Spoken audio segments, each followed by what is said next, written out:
Welcome everyone to Comics from the Multiverse, episode 264. I am Peter, and joining me is not Matt. Matt is at a sporting event of some description. I can't tell you what sport it is. Baseball, I believe. Was it baseball? I feel like it was baseball.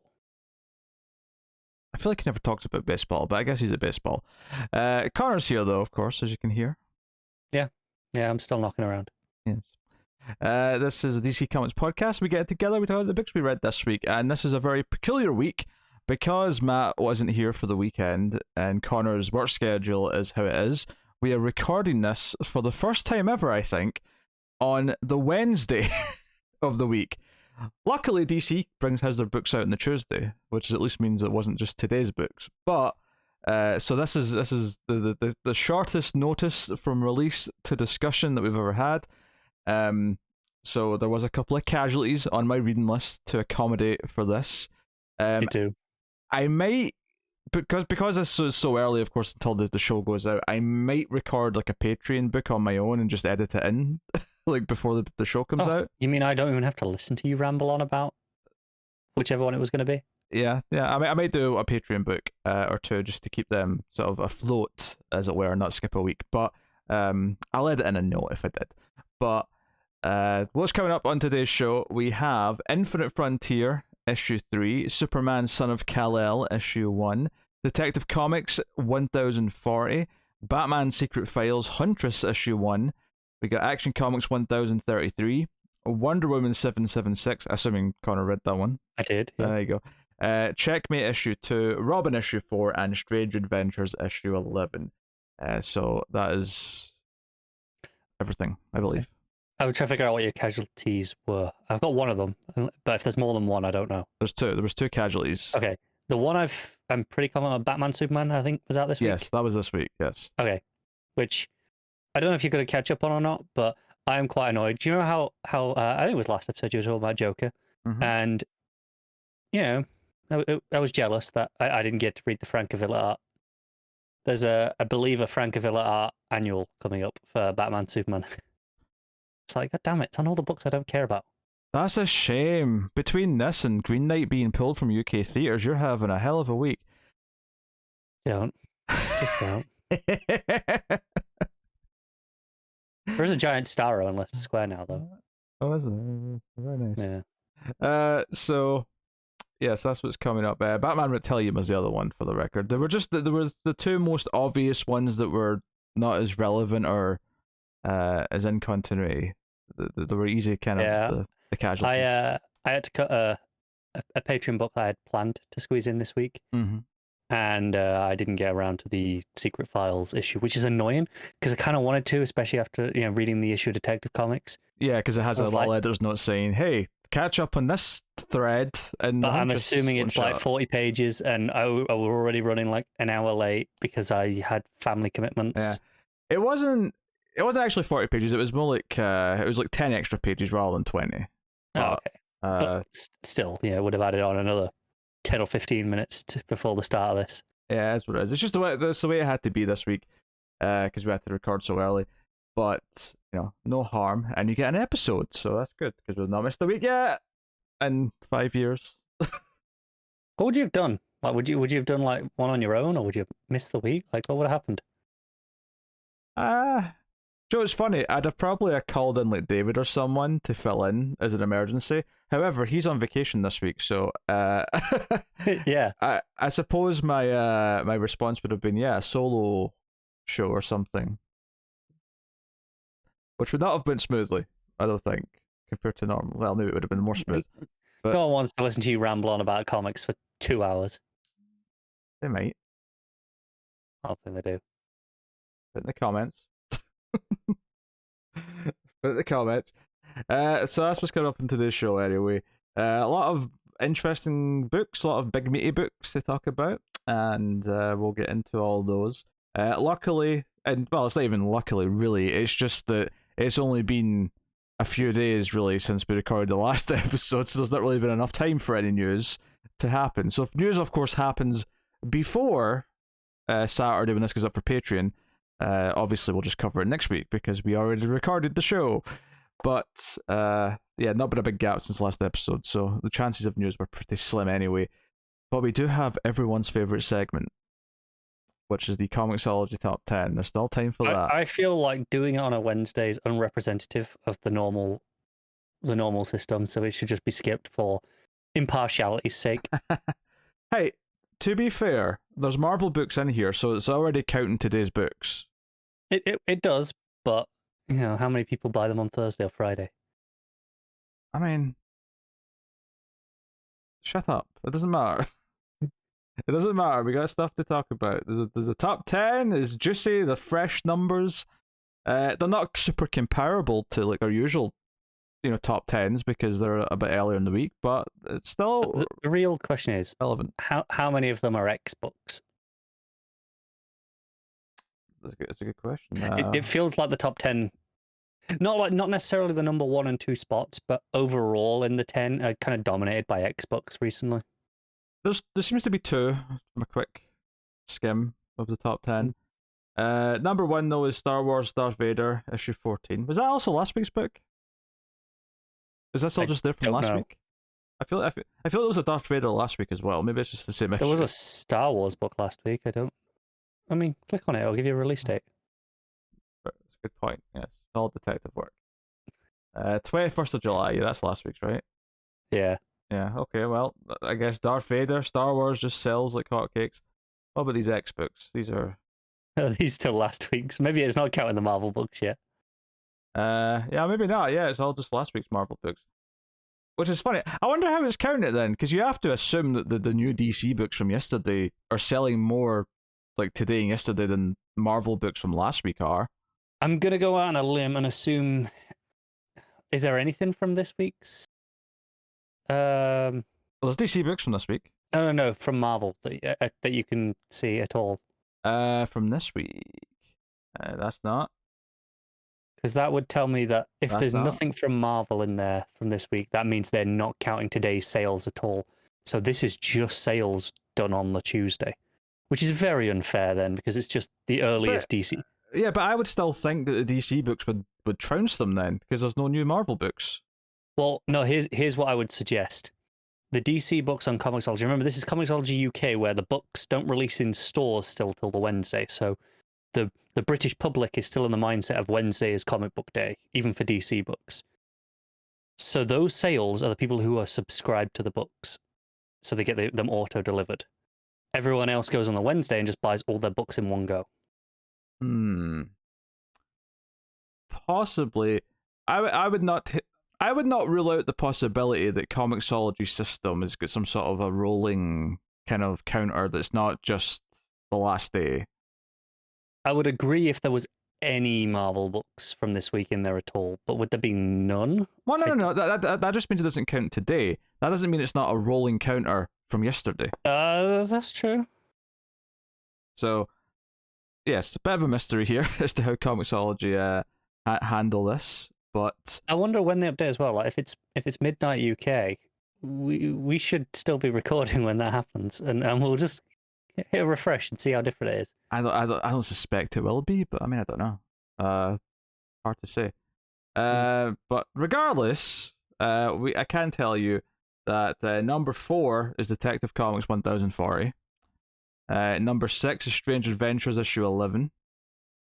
Number 7 is Infinite Frontier issue 3.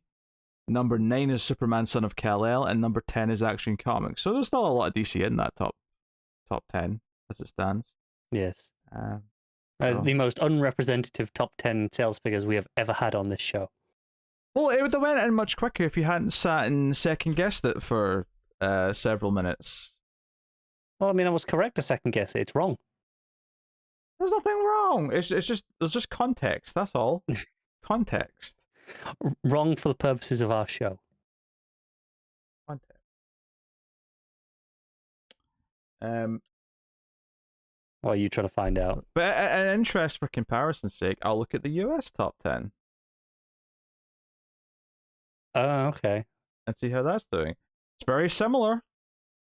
Honestly, having a quick look at this just kind of justifies the need to not have to look at both every week. But, because it's basically the same 10 books with a slightly different order, more or less. What is interesting though is Detective Comics is actually number 10, and the other DC books that were in the top 10 are all higher than it. So maybe the US is slightly less bat heavy, which is a bit weird sounding as I say it, but that sounds implausible. yeah. So I don't know what's going on there. But like for example, the top 3 books are the same 3 Marvel books, but they're in a different order. So clearly they're similar enough. Yeah. That there's no need to check both of them every week. But I agree with that. Hey, interesting all the same. So not too bad. Robin's not too far off the top 10 as well, for the record. Nor is Wonder Woman. Interesting. Superman, The Authority, still hanging in there in the teens from last week. So I guess maybe that's had a longer, slower uptick as opposed to initial sales. Notably, as of right now, above Wonder Woman, Batman, Superman, and Checkmate. Mm-hmm. Which they were all this week's books, right? They were, yes. Yeah. It was interesting that even like the DC books that are tracking obviously some sales haven't topped Superman and the Authority yet. Yeah, clearly that one just has legs. But I don't recall it being super high last week's list, so maybe it's just going to be consistently in a place like that, just because people keep picking it up. But it's not it's not large numbers at once like all the other books where they just sort of have a top spot for a week and then they just sort of fade into obscurity. Yeah, very interesting. Yes, but hey, there you go. Oh, it's such a 10. Oh, you think that segment's interesting, do you? No. That's what Conrad just said. I think ComiXology's back end is interesting. I do not think this segment is interesting. You just said this is interesting. You would never have even had that thought had we not done the segment. Therefore, Connor thinks this is the most important segment on the show. Connor just said that. I find website back end very interesting, regardless of whether we talk about it or not. That says more about you than it does about I know. But yes, 10 out of 10 segment. Everyone can agree. Yeah, push it a bit there. 10 out of 10. At most, I am willing to give it a 5.5. Well, we can get into the books then. We can start off, of course, with Infinite Frontier, issue 3, Joshua Williamson, and 4 different artists, which I'm not going to name because I didn't write them down, because it was 4 artists. This is the big book right now. Obviously, I put the issue 1 after this, but this is the big book. I appreciated the kind of recap page at the start, which is the newspaper headlines, just to give you here's the main things that were going on, just so you refresh your memory and all the main things. But this is kind of in line with the previous issues. Fairly enjoyable. I like what it's poking at in the greater DCU.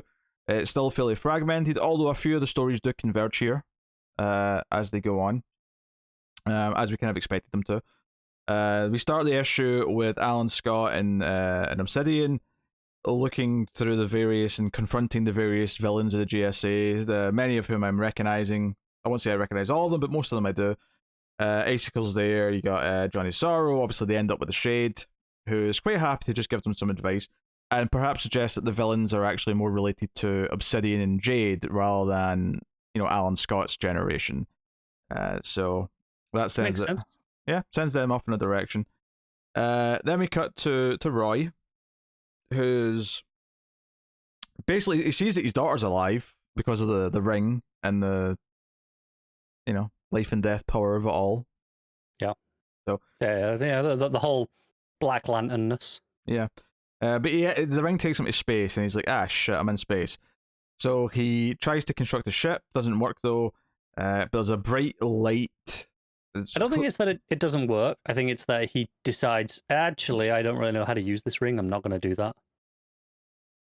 You're right. Yeah, you're right. Yeah, no, last time there was a zombie. I think it was the little puff of the ring made it look to me like he was out of gas. Yeah. if that makes any sense. I can see why you'd think that. Yeah. But a blinding light kind of shows up, and he's like, what's this? Speak of the devil. And that's kind of a little mini cliffhanger for later. And it does kind of neatly tie into something else when it gets there. I think this was a really nice transition with the fade to white and then into the new Earth, and that shot of the Earth looks really nice. Yeah, if it wasn't for the big Earth 22 caption, you might actually think this was what he was seeing, like a planet just appeared in front of him because of the blinding light. Yeah. But this is actually cutting to Magog fighting Justice Incarnate. and he's particularly upset with the idea of Flashpoint Batman because he's rife with like multiversal like corruption nonsense because he's not supposed to exist. But it turns out he is actually a reformed version of Magog, and he's quite understanding once the Justice Incarnate show up. They have a bit of a standoff. And he's like, okay, you want to search this ship because it's like the answer to all your mysteries, then fine. But once you've done that, get the hell off my planet. Go back to your own universe. My Earth, specifically. Yes. But basically, I think it's Flashpoint Batman says, Barry Allen, he goes on about frequencies and vibrations and all that. So theoretically, this ship, if it's from any one of our Earths, it should react to our touch. So they all touch it, all the members of the Incarnate. And sure enough, it's President Superman who gets a reaction and says, well, I guess we're going back to my my home planet. The only thing weird about this logic to me, and maybe you can defend it better, and I'm overthinking it, it's Barry could feel vibrations. Yes. Of what world he was in. I thought that was due to his, Speed Force Pro. Not just, well, anyone can sense them. Yeah, I guess my logic for this is probably that because it's a multiversal traveling ship, that means that anyone, because Barry, like, obviously if we touch something from our Earth, we don't feel anything, I mean, this is a bad example. It's a phone; it might literally vibrate, but but anything else. That'd have been timing. See if that vibrated when I picked that up. That would have been gold. But I admit I'm kind of reaching for this a little bit, though. I don't think this is necessarily overly explained. I'm just kind of... Don't get me wrong, it's not like a huge deal. I'm not really bothered by it, but I did think about it as I was reading it. Like, this feels like a leap to move the plot forward rather than anything actually organic. Yeah, it just kind of comes out, and it does tie into things Barry has said. But like you say, like, this works for anyone. I'm kind of thinking from The Force Awakens, where it's like that's not how the Force works. Like that's kind of the feeling I had. Like, someone should just turn to Thomas Wayne and go, "That's not how this works." But they're all just like, "Yeah, sure, why not? Let's give it a try." And yeah, it just does. Yeah, I wasn't expecting it to work. I was kind of expecting them all to be like, well, that didn't work. But then President Superman gets a reaction. I'm like, oh, I guess it did work. So yeah. Yeah, it is what it is. Like I say, my guess is that because it's a ship that was traveling through the multiverse, that it has a connection to anyone from its planet of origin.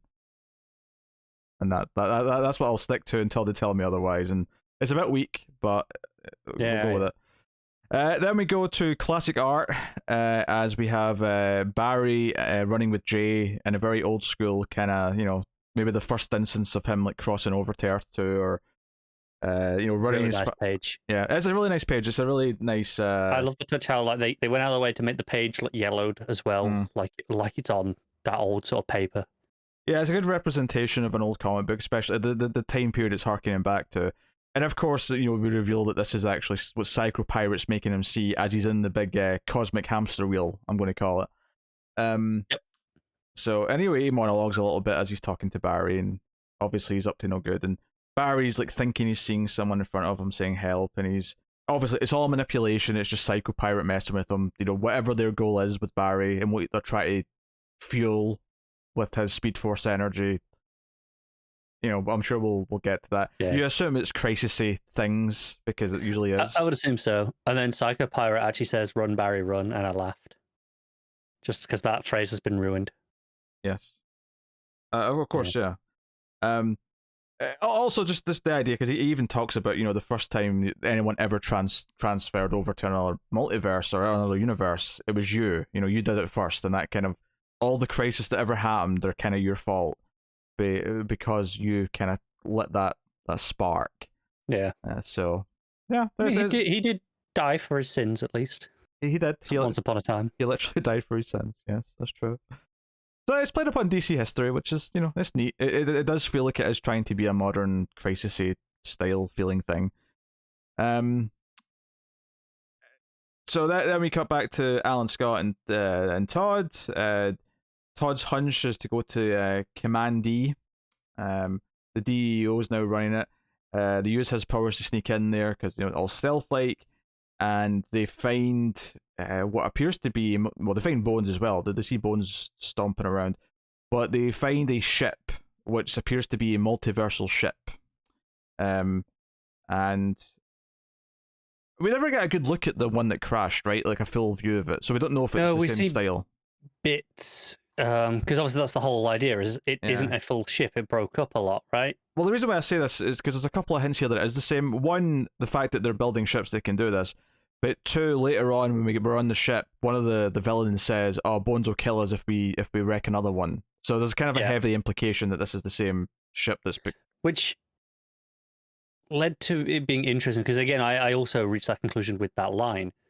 I thought, well, if this is the DEO, our DEO, and Bones building these ships, and they're the ones that lost it, why did it react to Earth 23 Superman as if it's from that Earth?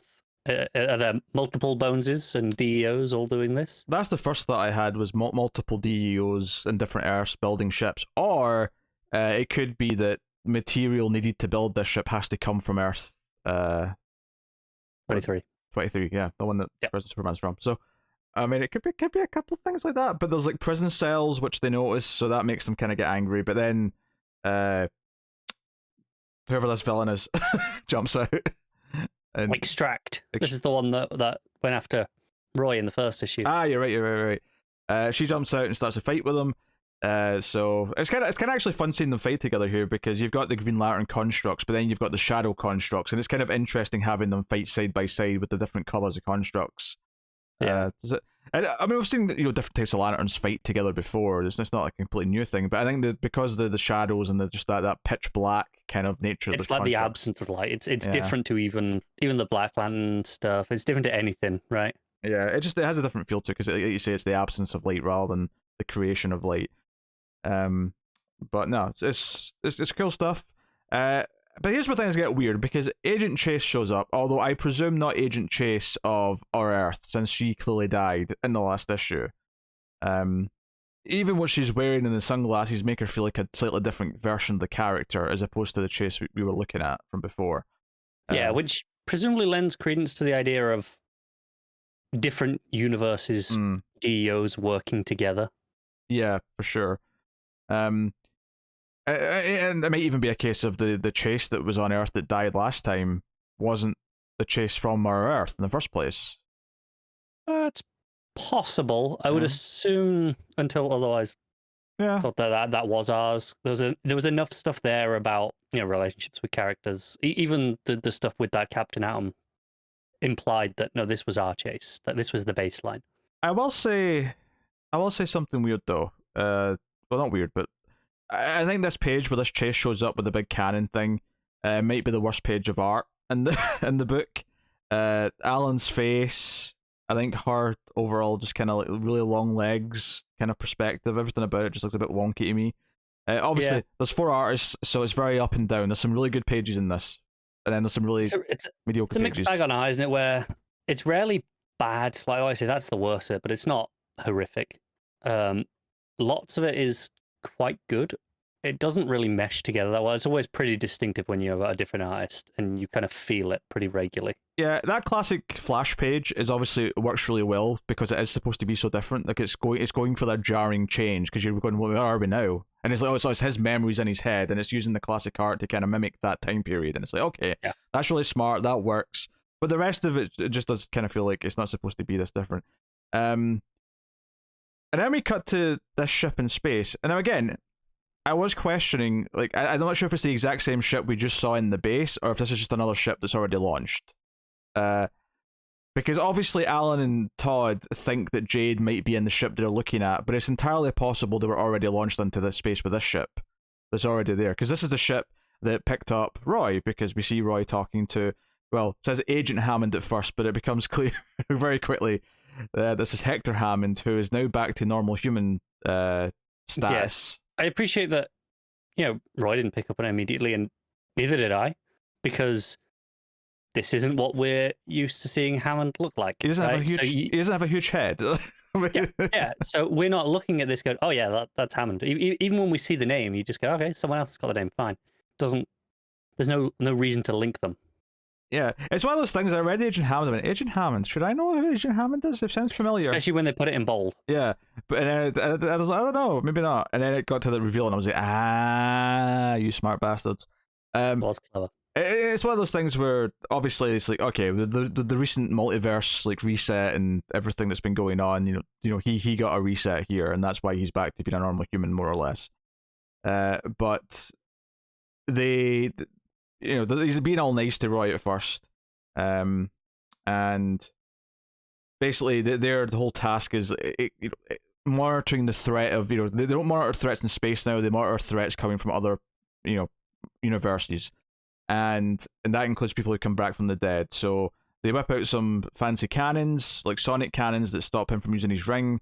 Not that Roy's very good with it yet anyway, but all the same, he seems to hit a button that warps them into a different universe.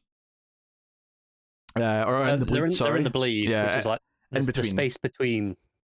Yeah, in between. And then there's some like turbulence though, and it's like, wait, something just hit us, and then someone says, no, it's from the inside.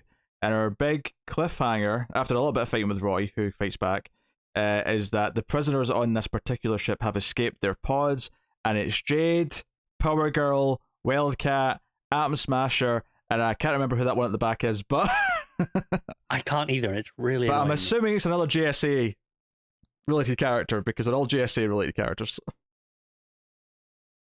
Yeah, or Infinity Inc. Or Infinity Inc. Yeah, I mean, yeah, maybe more Infinity Inc. But which is still in itself related to JSA as a legacy thing. It is, yeah. So I think this is a smart cliffhanger in a couple of ways. In the one hand, it plays with your expectations a little bit because you find this ship, but then it's also the ship that's in space, but it's also probably the same type of ship that the others have been looking at that exploded. So a lot of these plot threads all of a sudden feel a lot more connected, but it plays with your expectations a little bit. But it also gives you this payoff to like the mystery of the last couple of issues, which has been, where is Jade? So getting to see her at the end of the issue, it doesn't explain everything in detail, but it's a nice broad stroke of like, hey, that thing that we've been like posing the question of for 2 issues, here's your sort of basic answer, and we'll get into it more next time. So I think as far as like feeling like the story's progressing, this issue there's a lot to kind of pull the threads together. It still has that issue though where there's 4 artists, so the art is up and down, and still like it's starting to come together, but it still definitely feels a bit fragmented, more than it probably should halfway through the story now.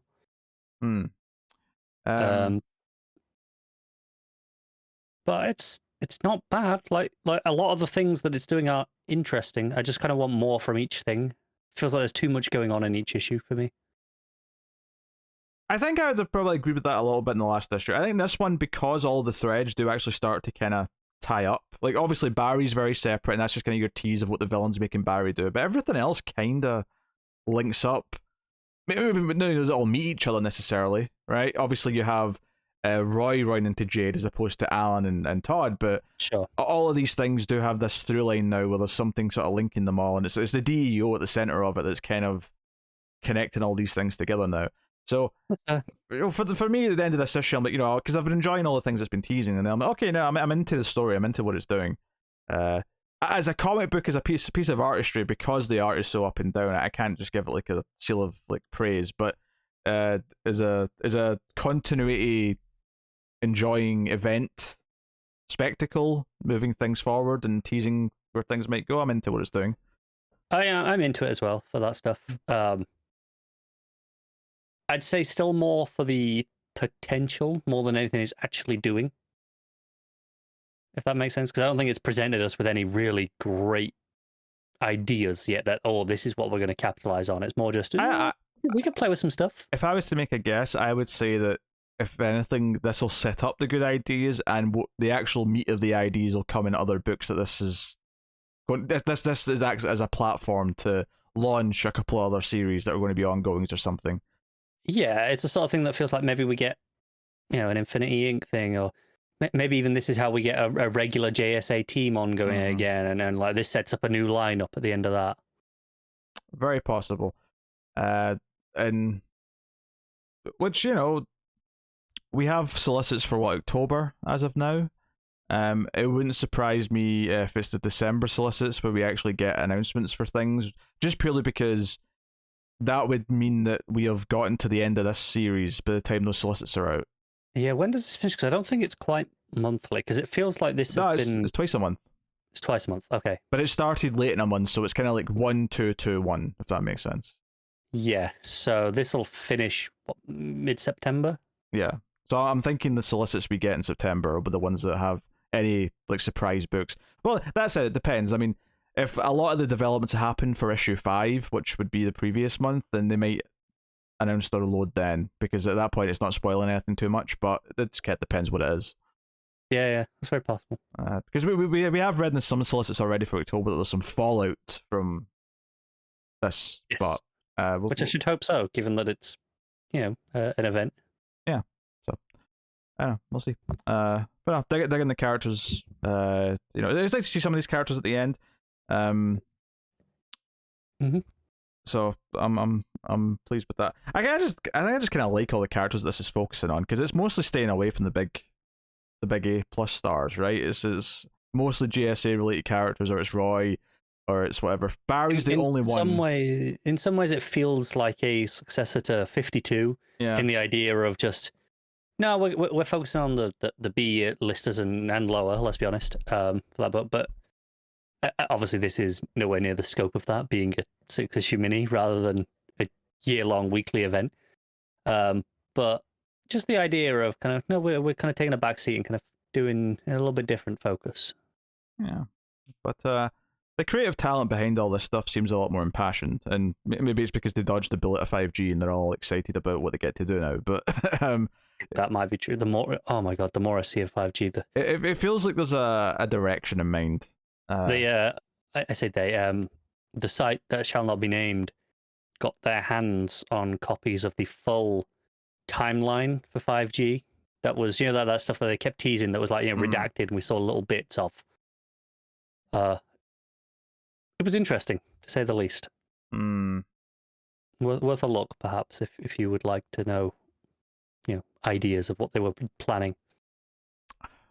Maybe better for my stress levels if I don't look at it. That's very possible. Some of it was infuriating. Oh dear, that may have been an interesting period in the podcast history if it had to go through that. It's so bizarre because we were so excited by the potential of what 5G was. We were very hopeful, and I think not like throwing all caution to when we weren't going, oh, it's going to be amazing no matter what. We were just ready for something fresh, and we had hoped for, hey, this sounds fresh. Turns out it would have been hell. It'd have been a rough couple of years. Yeah. By the sounds of it. It'd have been a rough couple of years at least. But hey, bullets were dodged, and that's okay. So that's Infinite Frontier issue 3. What are you giving the issue? I'm going to give it a 7. I think it's pretty good. But I don't think I'm going any higher with the mixed art. Yeah. I'll nudge up a bit. I'll say... No, I'm not up a full point. I'm going to go 8. I'm really into just this sense of like, the DC universe. Like I just it's really scratching an itch and being very solid at doing that. Like I mean, from a technical point of view, the art is all over the place because it's 4 different artists.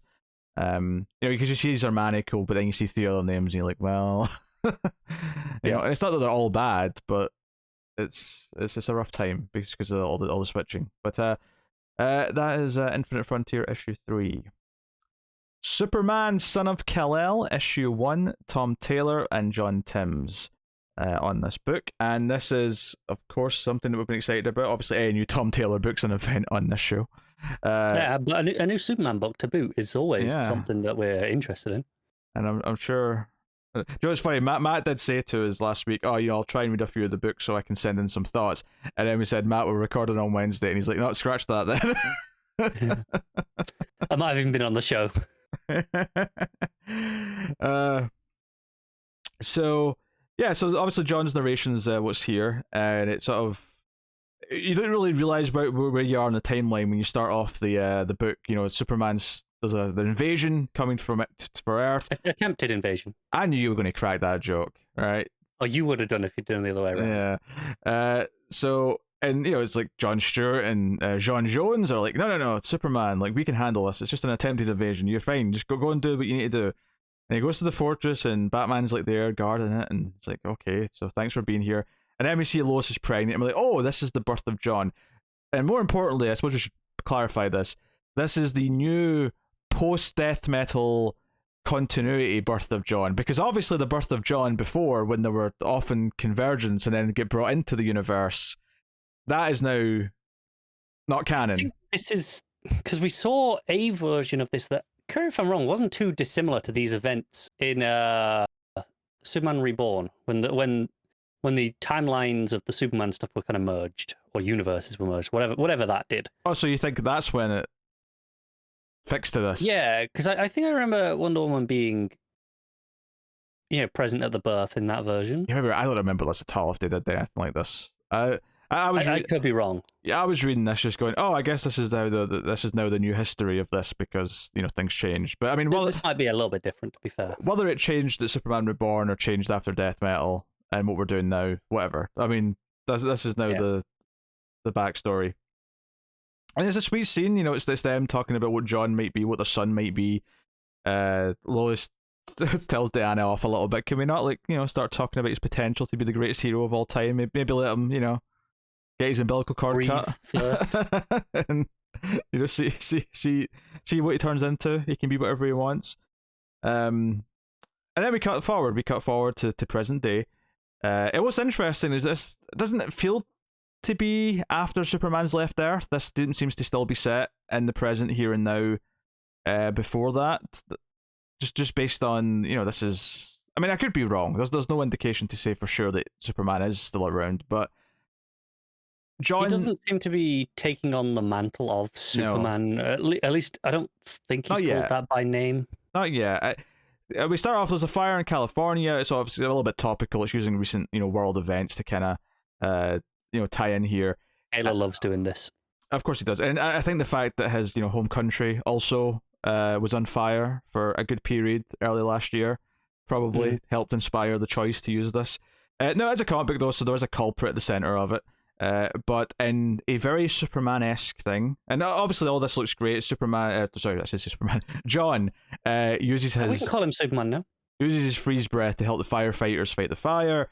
But what's very Superman about this story, this part of the story, is that when he goes to find the source, and the military's firing upon this being, this person who is exploding in fire, he was a metahuman who's clearly not controlling what he's doing. Jon goes in, talks him down, makes him feel safe, makes him feel okay, and even hugs him and makes him feel comfortable, and makes it clear to the military that he's not to be harmed. He doesn't know what he's doing. This is not intentional. Yeah. Even before he gets there, like the military, they're firing guns, but the bullets are melting, so no harm. As soon as they bring in the S-port and fire the missile, he just grabs it and literally just goes, "Nope, not having this." Yep, that's what he says. Is nope. Directed by Jordan Peele. Nope. That's that panel. It's a secret Superman movie. I want to say though, probably one of my favorite panels of the whole book is the panel at the top of that page, the top half, which is the jet flying towards the bubble of fire. It looks really good. Yeah, because the forest is on fire around them. Or let's say forest. There's just trees. It's more deserty, but it's just the orb of heat that's around them that he's created just looks really good. The whole thing just looks really nice. The colors fantastic. So we have this scene and it's really sweet. But then the military dudes. In fact, I need to point out another panel here. When he's hugging him and the bubbles went away and he sort of calmed down, and it's just the black remains of the trees around him, just a little bit of fire on the ground. I really like that panel too. Just really nice contrast.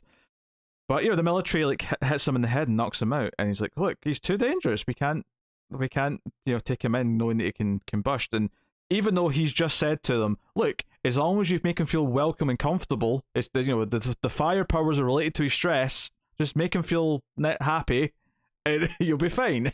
Yeah, don't get me wrong. They make the wrong choice here in knocking him out. I can understand their logic in the sense that it's not just his anxiety. If he just feels too nervous, maybe he combusts again. Right? They don't know.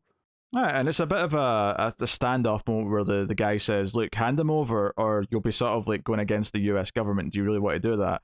And we don't really, it's that sort of classic cliffhanger where it turns to it's the dialogue of the next scene that clarifies that he did turn them over, but obviously doesn't feel very good about that because he goes to see Damien.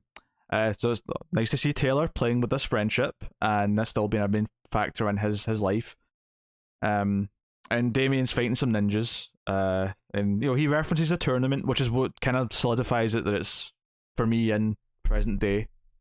Yeah, definitely. Superman's not left also, yet. The panel of John floating above Damien in the shadow, where he's mostly silhouette, but you got like the emblem and a couple other bits. That looks just phenomenal. And the cape's all tattered because of the fire.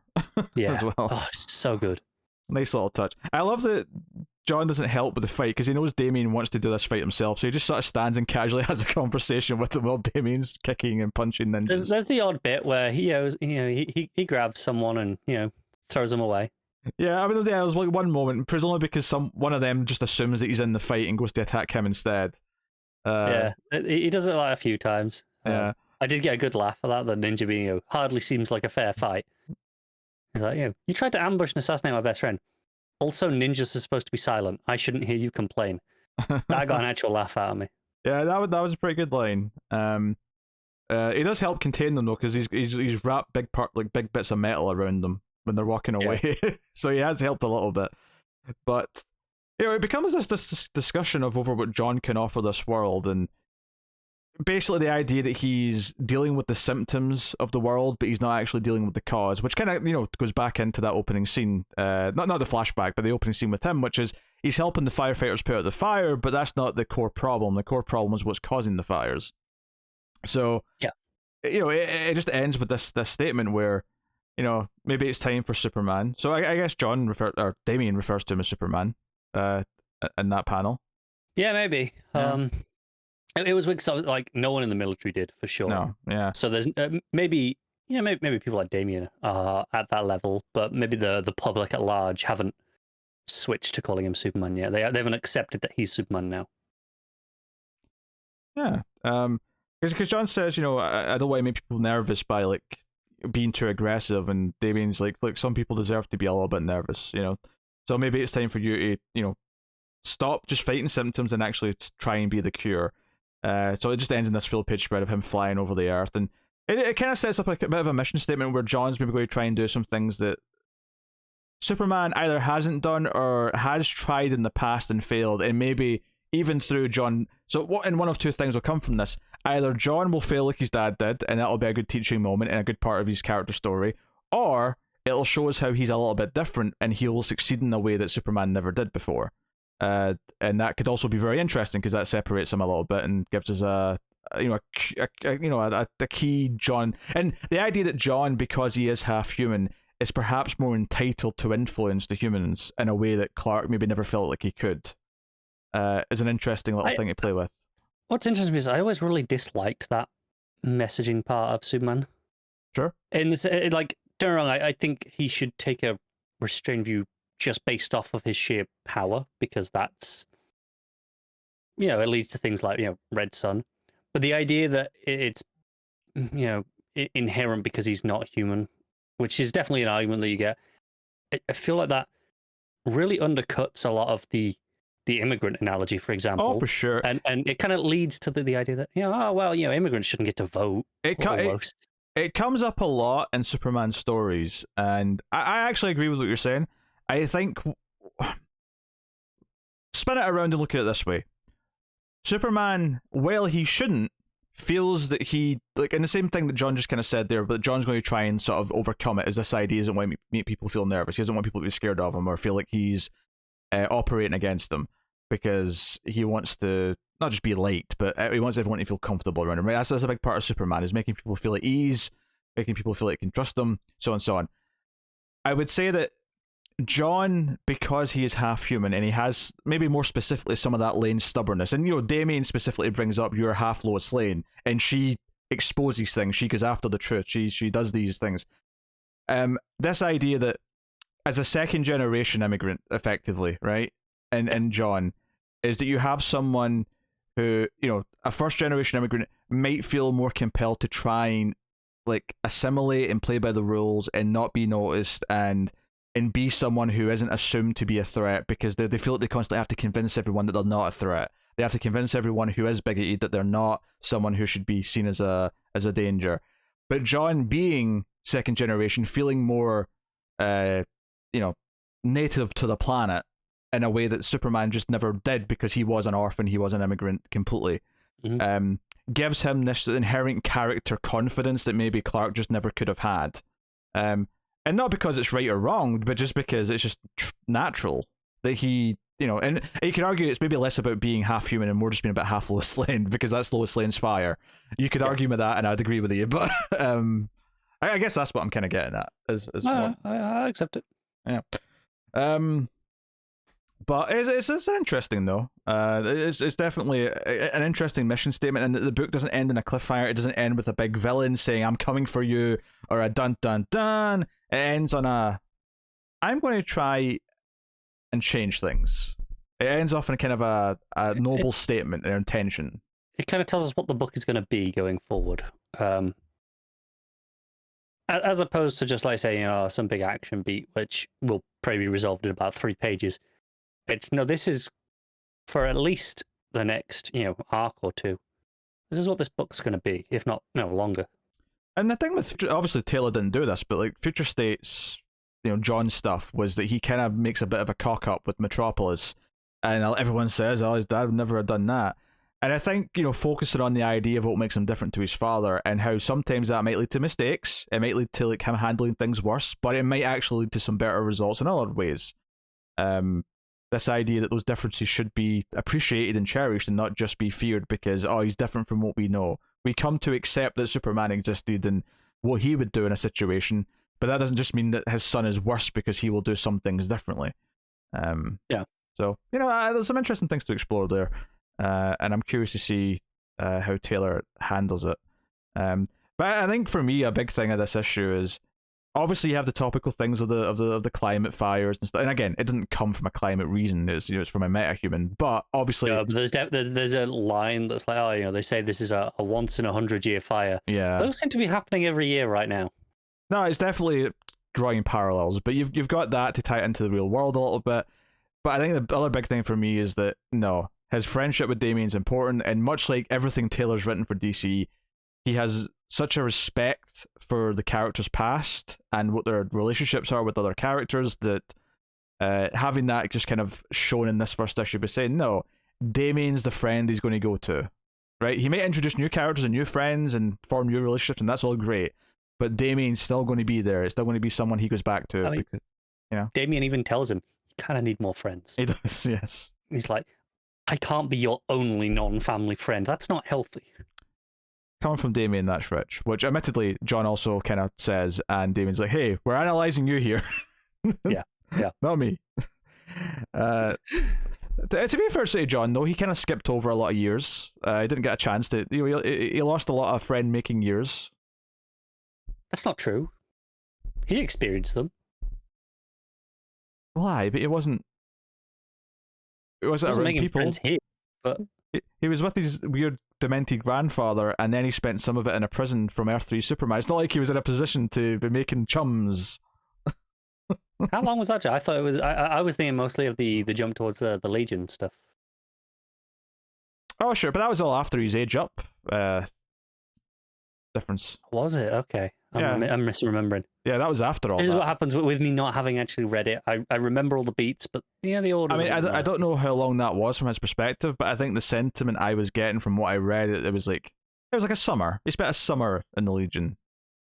See, I think in my head they were the other way around, but fair enough. Yeah. Arguably he did make friends there, but they're all in the future, so I mean, I don't know, do they count? Yeah, you can't just go and you can't just call them up and have a chat. Hey, Saturn girl, what you doing? What's up? What's happening? Yeah, a bit weird. That's a good issue. I enjoyed what it's exploring. I enjoyed what it was saying about the character, the hearts there with him and Damian. It's got a bit of a mission statement, and it's kind of like a real new ground to cover, because, okay, how do you deal with Superman's sons actually taking the mantle? And we're not quite at the taking of the mantle yet, but it's obviously going to be getting to that, and I'm curious to see Taylor sort of do this and like break this new ground. Nightwing by comparison, as much as we needed a good Nightwing writer, and he's very good at it. Nightwing, he's not exactly reinventing a wheel with Nightwing, where with this he's kind of like, no, I'm going to be the one to take John into this next level, and it's a completely. Whereas with Nightwing, it's like, I'm going to do the best possible version of Nightwing, but we all have an idea in our heads what a good version of Nightwing is. But John and Superman's a completely new horizon. It is.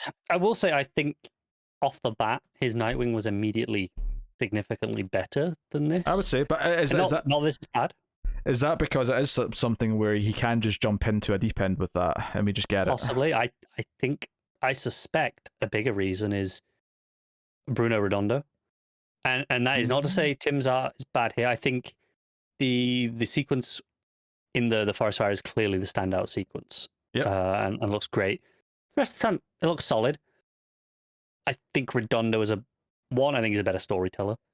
And more importantly, I think he and Taylor have worked together for, 5 or 6 years at this point, on a near consistent basis. And I think they've just got into such a fantastic working rhythm that they just kind of know how to get the best out of each other. It's sort of like, other pairings of recent times, like, King and Gerads, or, Snyder and Capullo.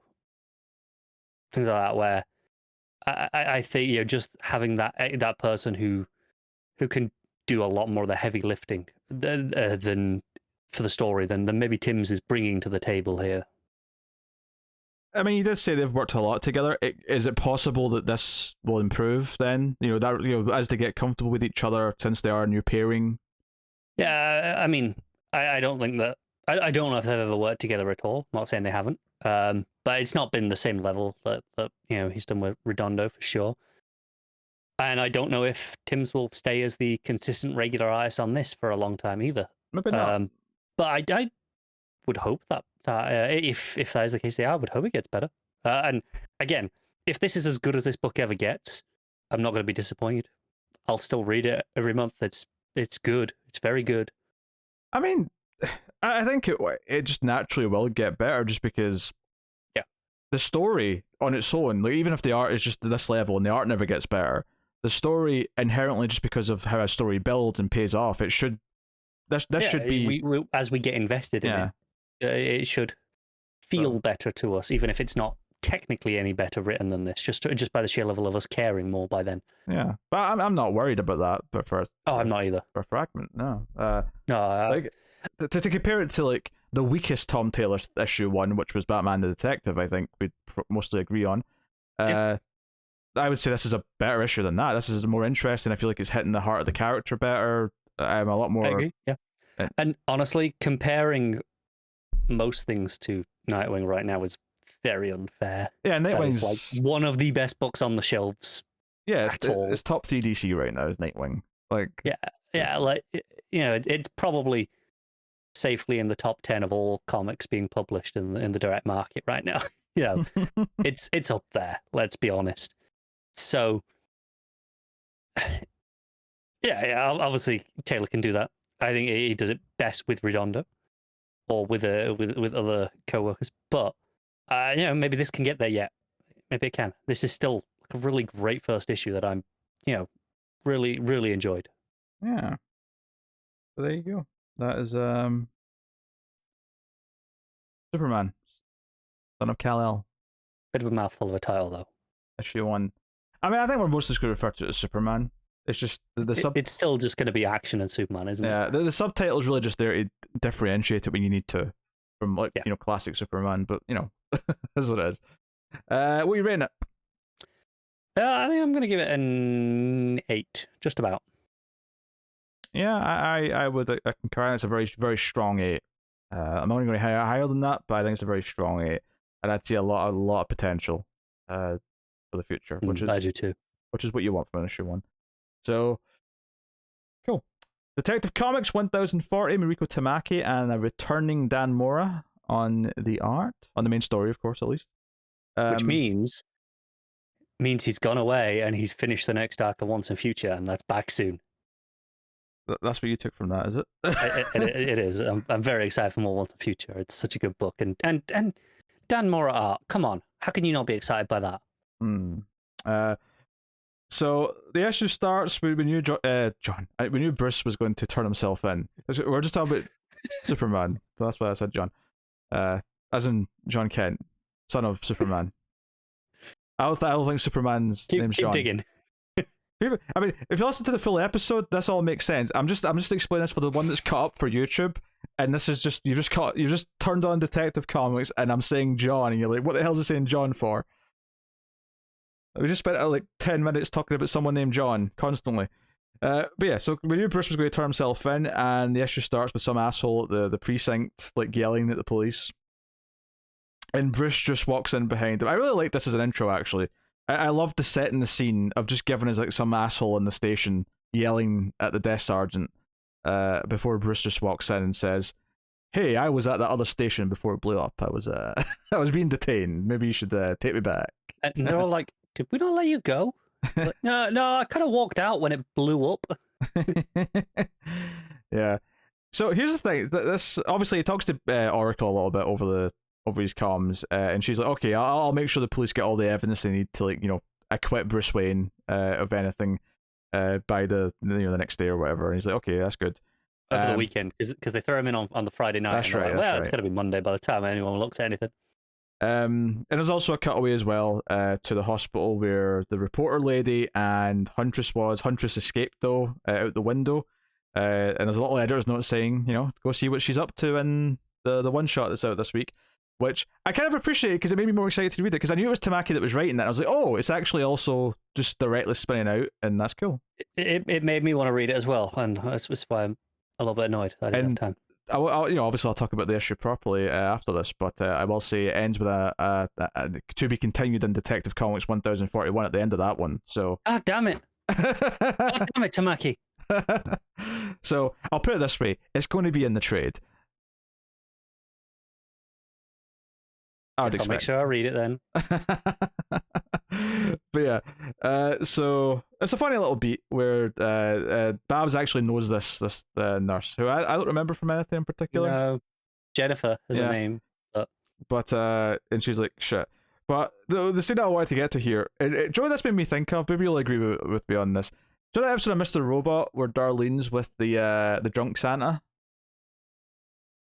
Yeah, okay, yeah. Right. I was getting just that. So Bruce is like sat next to this drunk in the tank, right? The tank being just the general holding cell at a police station. Not a literal tank, just in case you've never heard that phrase. But he's next to this drunk guy, and he's like, "Hey, you're Bruce Wayne, and you're also Batman." And Bruce, of course, doesn't like go, "What? How did you figure that out?" He's like, "Oh, what tells you that?" He plays it as if. It's a drug guy. It's like, what's the harm? Right. And he tells this story about how he had this job, and like I really love this as well, actually, the classic comic book colors and art for this flashback where this drunk guy's telling the story. I laughed as well, just working in entertainment, very taxing job. And he's working in like a bowling alley or something. Yeah, and then through the skylight, Batman and Joker, but it's Batman with the blue kill and cape. Joker's looking really old school as well. I love the classic touches in the art for this. That's a great page. It's wonderful stuff. And there's like an explosion of the Joker's toxin or whatever, and the guy goes for a run. He has to like jump up the fire escape, and Batman's punching. It's just like old school classic comic booky stuff. All the colors pop. It's really nice. It feels very distinct from the rest of the book, which is cool. But basically, the guy was hiding up in the roof, and Batman had sort of finished the fight and didn't realize he was there. And he says that Batman lifted up his curl to like scratch his eye because there was something in his eye, which just probably blood. Let's be honest. Yeah. But because it was something so mundane, like there was something in his eye, it made me think of like that Santa from that Mr. Robot episode, because it was just like such a stupid little moment that might have revealed who he was to some random person that he never knew was there. And I love this idea that this might actually be true. Like he might have seen this, but like it's plausible. But at the same time, there's a lot of people over the years who have seen something, especially in the early years. But for the good of just being like, yeah, it's Batman. Well, I'm not going to reveal that secret. The idea that some people just know, but it's fine. Yeah, and of course, when he sobers up a little bit in the morning when Bruce is about to get out, he says, "Oh, if I said anything weird last night, he sort of He doesn't even recognize he's Bruce Wayne. Yeah, so I love this idea that this drunk only remembers this when he's drunk because it's like such a memory that he's buried. It was so traumatic. Yeah. But we cut back to the Penguin, who's up to stuff. That's kind of what he usually does. Yeah. They're planning something. They're going to burn something down. We don't really know what at this point. Then we get the scene where Bruce leaves. But it's a nice little. But it's as Bruce is leaving. We see the explosion elsewhere. And I'll be honest, I did not recognize in that panel where it was. Nor did I. For a split second, I thought, is this another police station blowing up that he's in? Because there's a bit of a trend. That would be very, very coincidental. I don't mind the uncertainty, though, because it's very clear by the end of the issue, because it shows you, without a shadow of a doubt, where it is. So it's not. I think I would have just enjoyed it slightly more in that moment if I'd understood the context, because I'm like, okay, something's happening, but it didn't. I felt like it should have played more as a moment of understanding, but maybe not. Now, obviously, it's not going to win like art of the issue here because of the Joker stuff and the flashback, but there's something so simple about Mora's like the two villains meeting each other. Worf and Penguin. There's like the factory or warehouse in the background, and it's just the two panels of them close up. But the shadowing on Worf's face, and then the big cheesy grin on Penguin's face. Oh, it's so good. Yeah, and they're working together. They've got a bunch of like goons who have all worked for other villains in the past. There's a couple of dudes in Bane masks. There's a couple in the green and purple. Who were in the police cell at the start of the issue, right? Oh, not the cell. They were in the precinct though. Yeah. And basically they're like, hey, we've got an agreement. We're doing stuff. Bruce Wayne will die, but yeah, we have to go after Batman first though. And then we get the full page of so it was Bruce's apartment. It was his new place that's been blown up, so it's just on fire. And there's a gorgeous page actually of him sitting, or standing. Good job he went this. and turned himself in for the weekend, isn't it? So it's a gorgeous page that. But yeah, they say they're going to go after Batman first because he'll protect people like Bruce Wayne. And then it reveals that they've got Vile. Hugh Vile, of course, was the one spreading the parasite. And this monster will be all we need to destroy Batman, so they're going to try and use him. He's in a hospital bed. He's tied down as well. It's worth mentioning. It's not like they're letting him, roam free or anything. He's tied down and he's on like a respirator.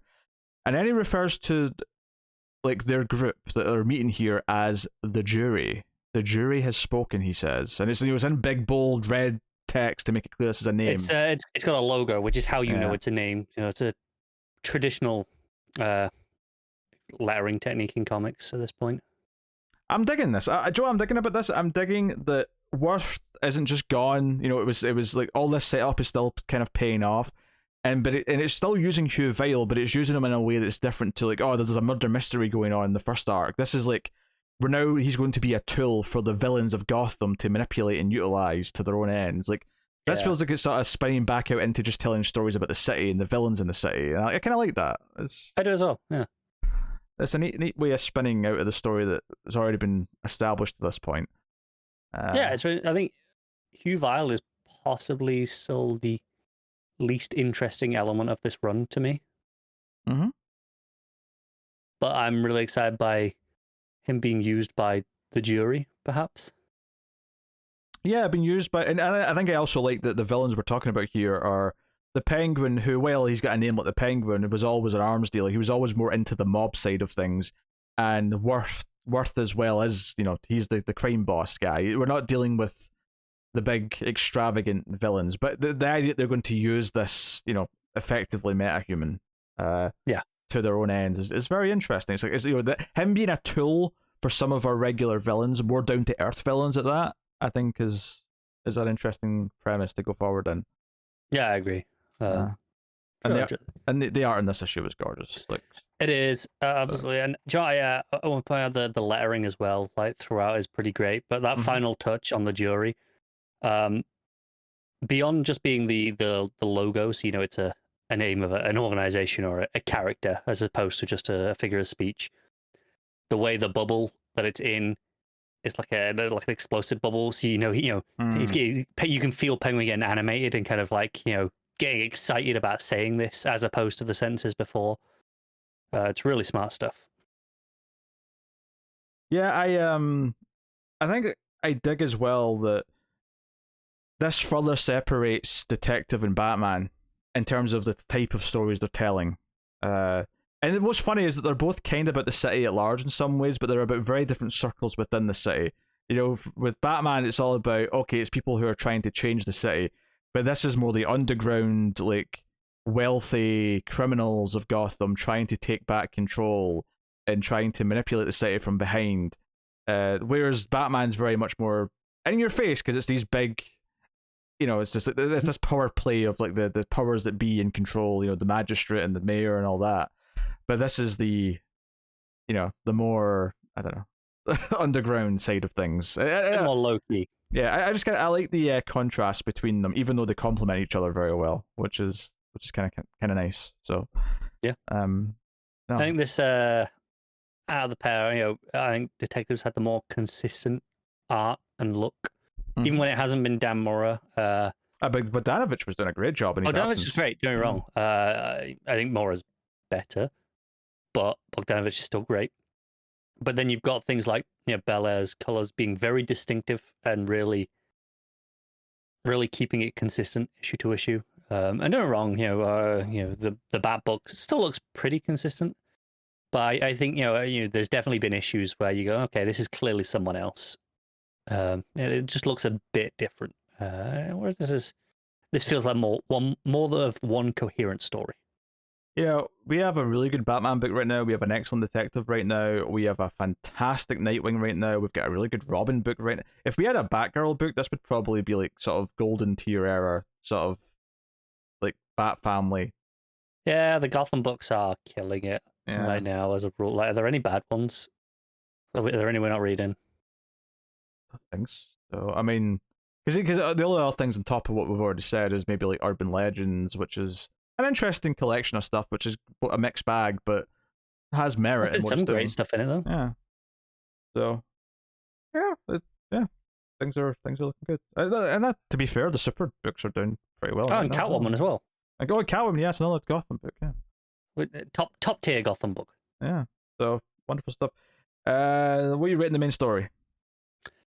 I think I'm going to give this an 8. I'll nudge up. I'll say 8.5 on this. I'm really loving Detective right now. Did you read the backup this week? I did, because I saw it was Dan Waters, so I went, "Ooh, I'll read that." I thought you might. And then by the time I got to the end, I was very glad I did, because this is also something that's going to be continued. Yeah, it says to be continued in the page of Detective Comics, but I don't know if it means in another backup later or just in the main story. Either way, I'm cool, but Yep. But yeah, this is actually a Man-Bat related story, and it does reference both Justice League Dark and the Man-Bat mini that we just got, so it is accounting for all recent continuity and your Man-Bat lore. This is the most up-to-date recent appearance of Man-Bat in continuity. Yeah, because this is after the Tower of Fate incident in Justice League Dark, which I don't know about, but presumably you did. I think that was the issue after I stopped reading. Oh, is it? Okay. Well, Matt knows about it at least. Yeah, people know about it. It happened, I'm sure. Yeah, so Man-Bat's like flying through the city, causing a little bit of damage, and Batman chases up to him. And basically, I'll describe this as Man-Bat has been infected by the Thing, and he's aware that he's infected by the Thing, and he's trying to fight it to the point where this monster comes out of him and like tries to fight Batman. And it's this big horrific thing, but Langstrom's able to kind of like fight it back inside him, and effectively says that this thing gets stronger if people fear it, which is actually very Freddy Krueger. It's like Freddy Krueger meets the Thing.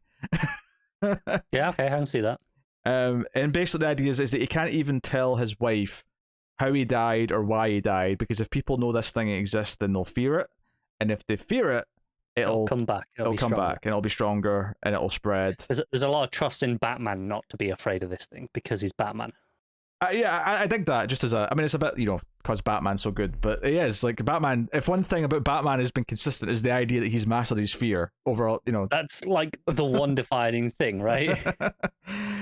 And the idea that Kirk, in death is able to sort of like say he doesn't fear it anymore either. It's kind of a nice moment for him because he has sort of like had a bit of a redemption. And that's something that was interesting. Kirk is seemingly dead right now. I did not see that coming. Obviously, it won't last, but that's okay. Sure, this is comics, but there was no publicity for, oh, Man-Bat's dead. There was nothing that broke on any of the usual sites. And the fact that it says to be continued in the pages of Detective Comics does obviously indicate like Man-Bat will probably factor into this, the continuation of whatever this is. I mean, it could just be his wife and tangential elements, but I figure that this enemy is going to pop up again, and that's interesting because it's very different to it kind of veers back into the Vile stuff in the sense that it's kind of like a horrific like monster side of things. And I really like the ending of this as well here. To go into the fear stuff where Batman doesn't know whether he should tell Francine what happened. It's like she does deserve to know. Kirk died a hero. He spent the last few years being a hero in Justice League Dark. She deserves to know that. But will she be afraid? Is there a risk in telling her this? How much can he tell her without setting it off? Yeah, and good little thing. Interesting. Good thing in the letter in here is that it establishes very simply when this thing first starts, because it's like an extra personality, and it starts talking to Kirk first of all, and then eventually starts talking through Kirk's mouth. Is that it distinguishes the lettering right away, so that you know immediately that it's this thing talking and not Kirk. It's a different font, which is really interesting, and it's a very chaotic font in that there will be it'll be mostly lowercase and then just capitals thrown in the middle of words. It'll feel all over the place. The bubbles as well are also rigid; they're not round. Yeah, they're still rounded in that they make a round shape overall, but it's made up of not perfectly straight lines, but like I say, lines rather than a circle. Yeah, they're kind of more like, I don't know, like octagons, roughly. Yeah, give or take. So yeah, all this is really solid stuff. I kind of dig the mood as well. It's something for me. It's a really simple trick in comics, but if you start off your story with like a location with pouring rain, and then show me Batman on a rooftop in the pouring rain, you've got me sucked in at least a little bit to start your story. and the art team here, Max Rayner and Arif Priyanto on art and colors respectively, do a great job of setting this mood. Although that low light, the kind of soft blue hue, although the pouring rain, it just looks great. Yeah. So yeah, it's solid stuff. I mean, the only thing I'd say about the art that's negative is that it's not as good as the Mora art in the main story, but that's that's not fair. It's a high bar, yeah. It's a high bar. But no, solid backup. Detective continually having these worthwhile backups. I don't know how they're doing it, but somehow they are. Yeah, this one's great. And it feels like my favorite of the backups so far. And if this does show up in the main story later, then it's also essential, which is something a lot of the other backups haven't felt. Yeah. Even if it's only just continued in the next backup, essentially, which it may well be. It may just be a 2 or 3 part backup, which I think we had with the Huntress one. I'm fine with that. It's a great little sub story. I think the phrasing makes me think it'll be the main story though, because I think with the Huntress one it was like to be continued next month or next issue, whereas this is in the pages of Detective Comics, makes it sound like it's the main story. I can see that. And after all, Huntress did kind of dip in and out of the main story as well, alongside her thing. So, no, that's very true. So I could see it. What are we giving the backup? Probably an 8.5. So yeah, I'll swap. I'll say 8. So we swapped between them, but there you go. That's Detective Comics 1040. Batman: Secret Files, Huntress issue 1, Mariko Tamaki and David Lapham on the. Or maybe Lapham, perhaps. So maybe I just said Lapham. Lapham. Yeah, it's probably Lapham, but it just occurred to me it could be a soft, PH. But anyway, so this, in Detective, so I read Detective first, and I had the caption saying, "Hey, to see where Huntress goes when she left the hospital, check out this." And sure enough, first of all, can I just say, I've not checked yet to see what I'm going to pick for cover yet, but I did not realize how good the cover was for this book. until I actually went to read it, because it's gorgeous. it's absolutely beautiful. It is stunning. It's one of those things where it looks like they actually got a model to like pose, and then a painter painted the model wearing the outfit. That's what it looks like. Yeah. It's stunning stuff. But anyway, and it's moody and it's dark and it's all the thing. So, yeah. Huntress gets home. She's in the hospital gown. She stole the reporter's coat. It's actually a really funny beat early on here when the reporter's like, that bitch stole my coat when she leaves. That was something that was in the main book as well. Yeah. It's a really nice little touch. But the cat's still there. The cat that she rescued from the woman who got killed. So that kind of sets things up, and she sort of recaps what happened to her a little bit with the parasite, and then she tried to kill Batman. So the basic gist of this story, though, the importance thing of this, other than her just sort of like resting at home, is that she starts having flashes of people being scared, and she has a connection to this parasite. She's seeing victims as they're dying, and isn't sure if these are flashbacks. And some of them are clearly, because there's a moment where she sort of like has like a migraine, and we see like a page where there's just tons of people drawn above her, and some of them are the victims from Detective that we've already had. But then she speculates, shit, is that, am I seeing a live victim? I'm seeing someone who's down, by the tracks at the docks, and they're running scared. And obviously, when I say she's seeing a victim, she's seeing through someone else who's infected, right? So the idea that people who are infected with the parasite go after people and kill them. And even though she's still kind of weak, she's not at full capacity. She gets her outfit on, she gets her bike, and she rides down to the docks. And sure enough, she gets there. It's live. There's someone about to kill someone else who's got a parasite, and she swoops in, uses her crossbow, grabs the infected guy, beats him up a little bit, and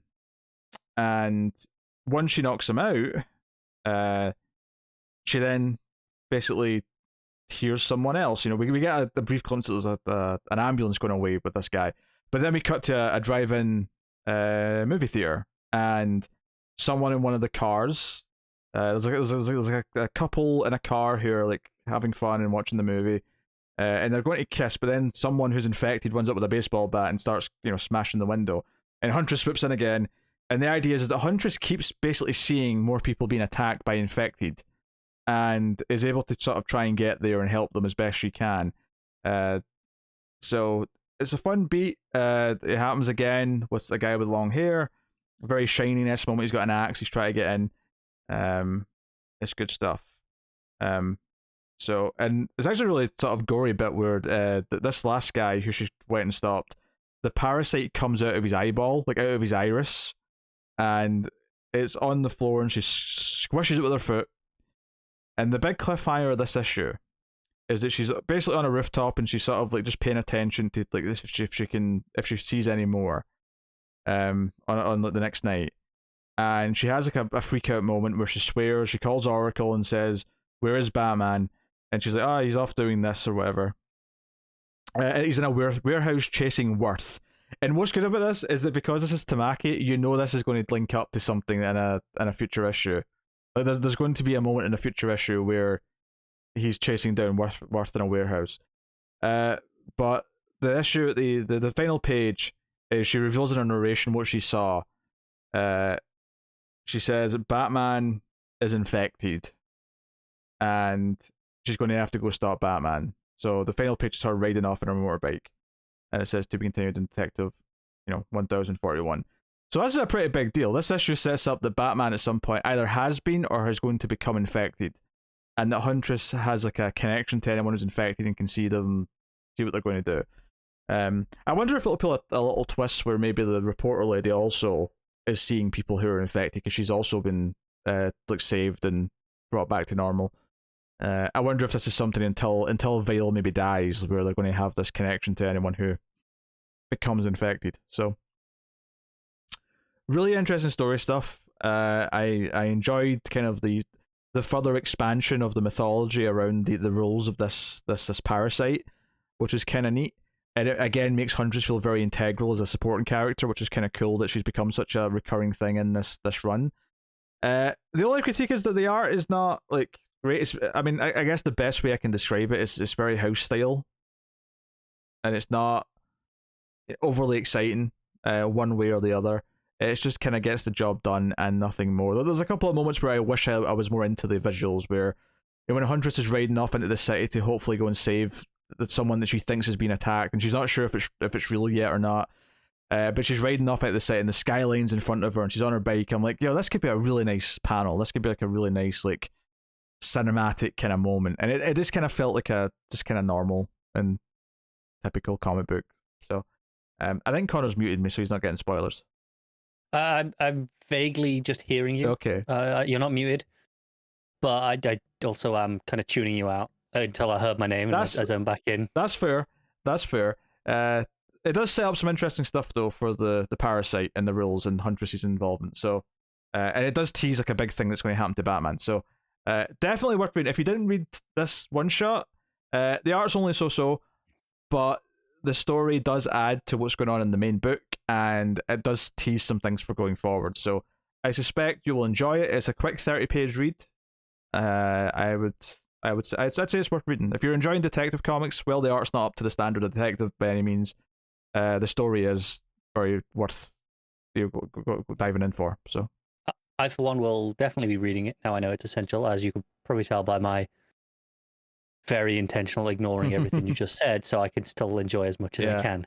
Mundane art will probably make me give it like a 7 or a 7.5, but I mean the story is really interesting and it is adding to the main thing. So, it's the sort of thing where this could have easily been 3 backups. She could have split this up into 3. It just had to be 3 backups over 3 months, but that would have taken too long probably. Or alternatively, it means that they had other plans for the backups that they really wanted to use. Very possibly. Also, though, I think it may have been a bit repetitive if it was told in 3 parts. I think the montage of her going after different people in the middle works because it's all in one issue and you're sort of getting like a boom, boom, boom. If that was like, if I had to wait a month or 2 weeks because it's double shipping right now, and then we only got like another example that was the same as last time but a little bit different, that may have been frustrating. But it's not frustrating in this because it's like, no, this is her in one night going through a bunch of people. So, makes sense.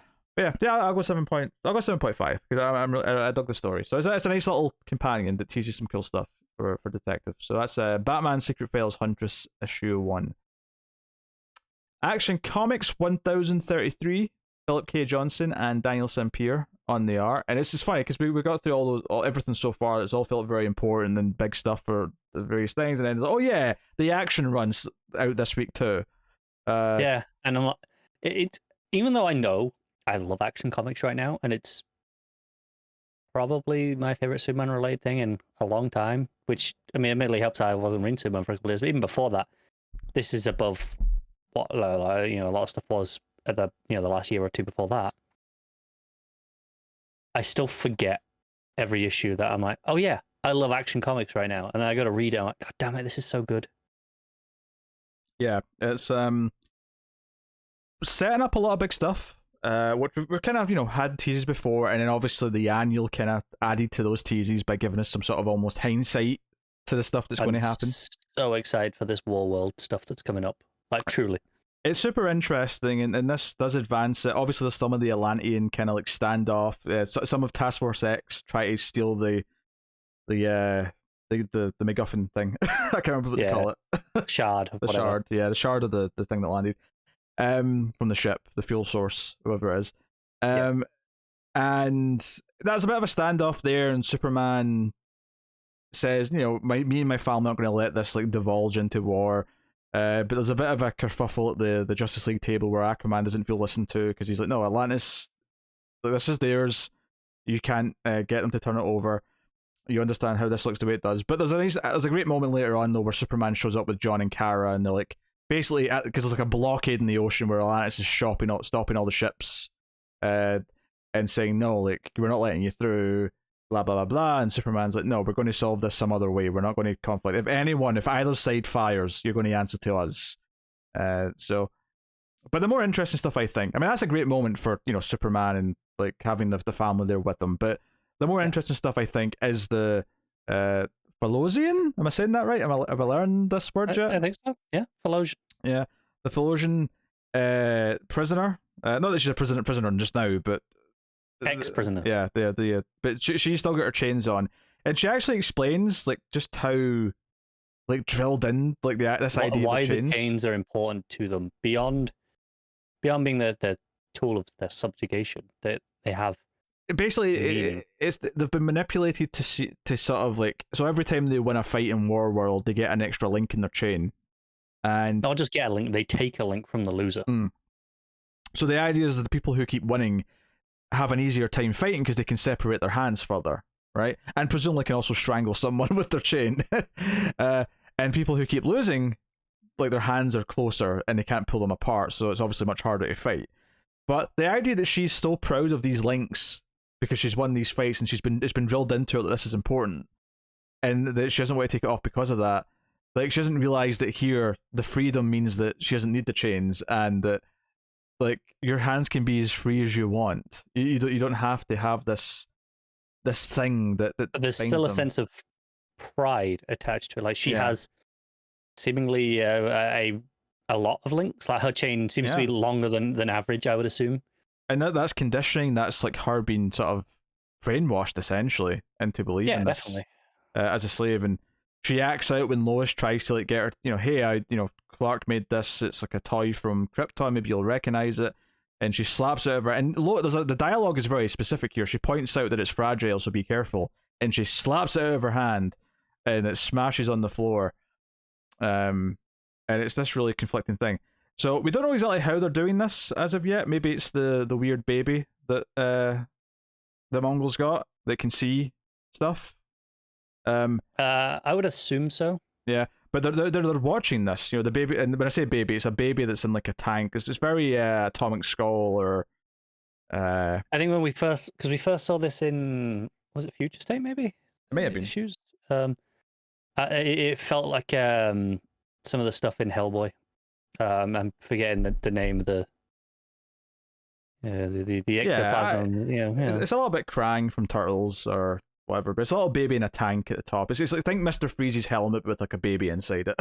Kind of cool. I love it. But they're saying this, and they're basically saying she's got compassion. She's starting to see Superman and his family as more human, or maybe that's a bad word, but for the context, but more of a life form that does not deserve what she's been sent there to do.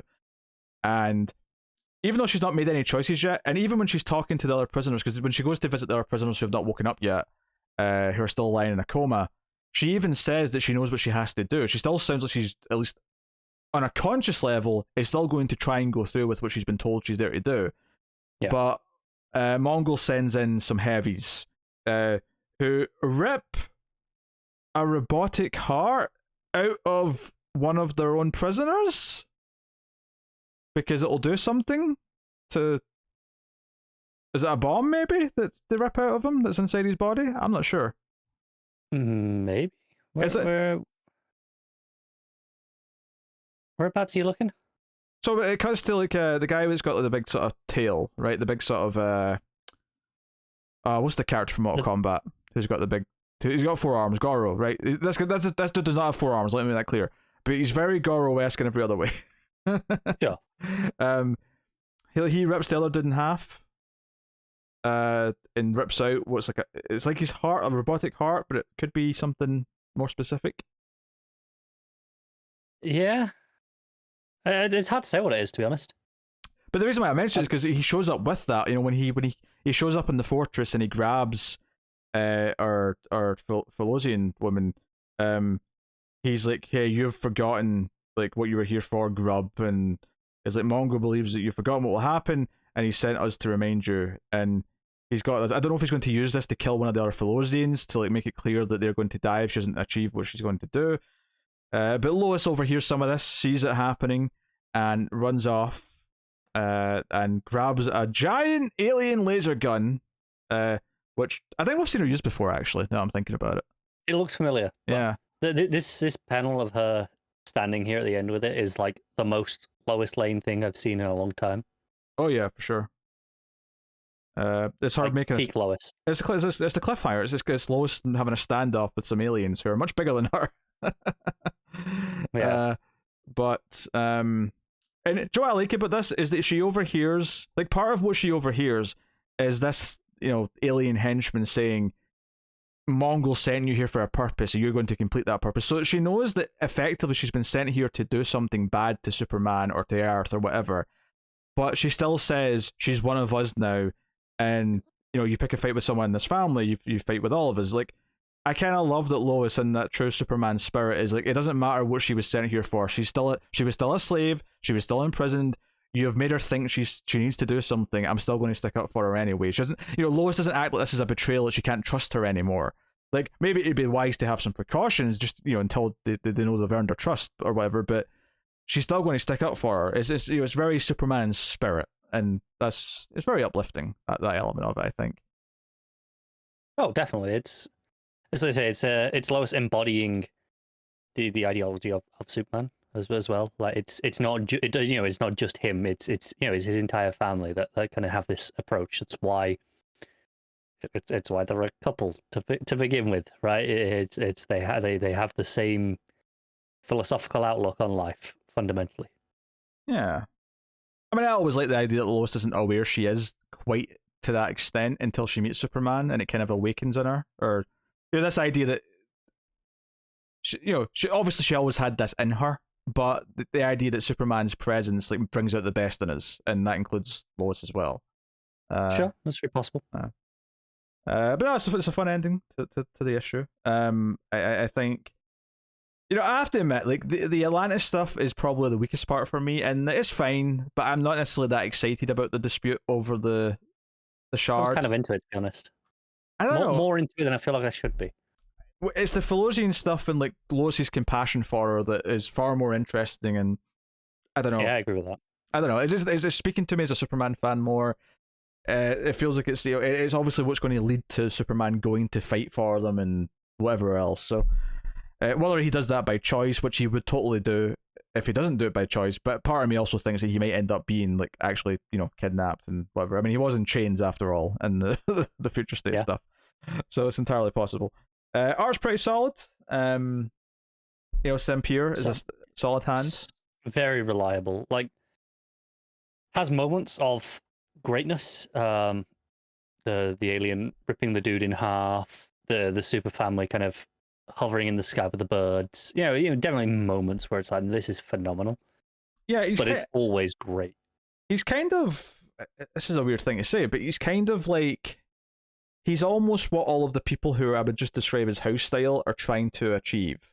He's like the pinnacle of it. Yeah, he's the good version of house style, which is not a critique at all because it looks gorgeous. It's just, but it's not. I agree that it is house style. Yeah, but it's not like stylized, if that makes sense. It's not like it's got a very kind of like trying to be the best of what a modern comic book's supposed to look like, if that makes sense. A modern DC comic book specifically. Sure. Yes. But that's good. It's good stuff. Yeah. So interestingly, I had this and Superman out in the same week, but what are you giving Action Comics? I think I preferred this over Superman, if I'm honest with you. I'm going to say 8.5. I actually don't know what I preferred. I think they both have different strengths. That's actually really a tough question. I think I like them both for different reasons, and I'm not really sure how I... Well, right now, you could give it the same score, but you will have to rank them later. Yeah. I mean, I think I will give them the same score. I think ultimately, like, I might see more potential in this Felosian plot right now, but I'm not as into the Atlantis conflict, so I think I'll balance this out and say an 8 out of 10, which is, I think this is the same score I give Superman. How I rank them later, we'll see. The hope is that the other books are so good that Superman and Action aren't in contention for the top 5, and I won't have to pick. It's unlikely. It's unlikely, but you never know. You never know. Not impossible, I admit. Hey, if 2 8 out of 10s aren't even in contentions for the top 5, then it was a good goddamn week, and we've all won. Yeah, hard to argue with that. So there you go. That's Action Comics 1033. Next up is Wonder Woman 776, Becky, Cloonan, Mariko, Conrad with Jill Thompson. Which was a very pleasant surprise for me, the Jill Thompson art. She wrote and drew, I think it was called Wonder Woman, I think it was called The True Amazon. Yeah, The True Amazon. That's what I was sure. Which was like a an OGN a couple of years ago, and it was fantastic. I loved it. I don't know what. For some reason, when you said the true Amazon, I'm like, what do you? Does she have a title? Like, is she Amazon Prime? So bad. I'm not dignifying that with a response. I bet they legally couldn't even do that now because Amazon Prime is such a established term. They may get away with it because it's a character and not like a yeah, a and retail also company, there's no but... an important part of trademarking is whether or not it can be confused for it. So True. No one would confuse a character like Wonder Woman for Amazon Prime a service. What if one of her characteristics is that she always delivers things next day? Well, there'd be a spot of trouble.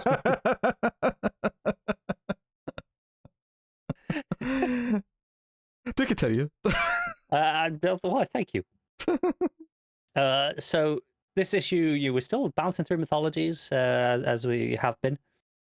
We've left Olympus and we are in Elfheim, which I was bouncing around trying to decide what kind of mythology this was, because there are names like it's all like fairies and stuff. There are names like Gwyn, which made me think Welsh, Gwyn with a Y. But then I thought, oh, little blue fairies, maybe they're pixies, and that and that this is Cornish, because the Welsh and Cornish languages were very, very similar. So I'm like, okay, maybe it's good. But then there's a character, a quite important character that says they're from the River Aire, which is in Scotland. So I'm like, okay, it's just some pan-British mythology, I guess. River Aire. Yeah, AYR.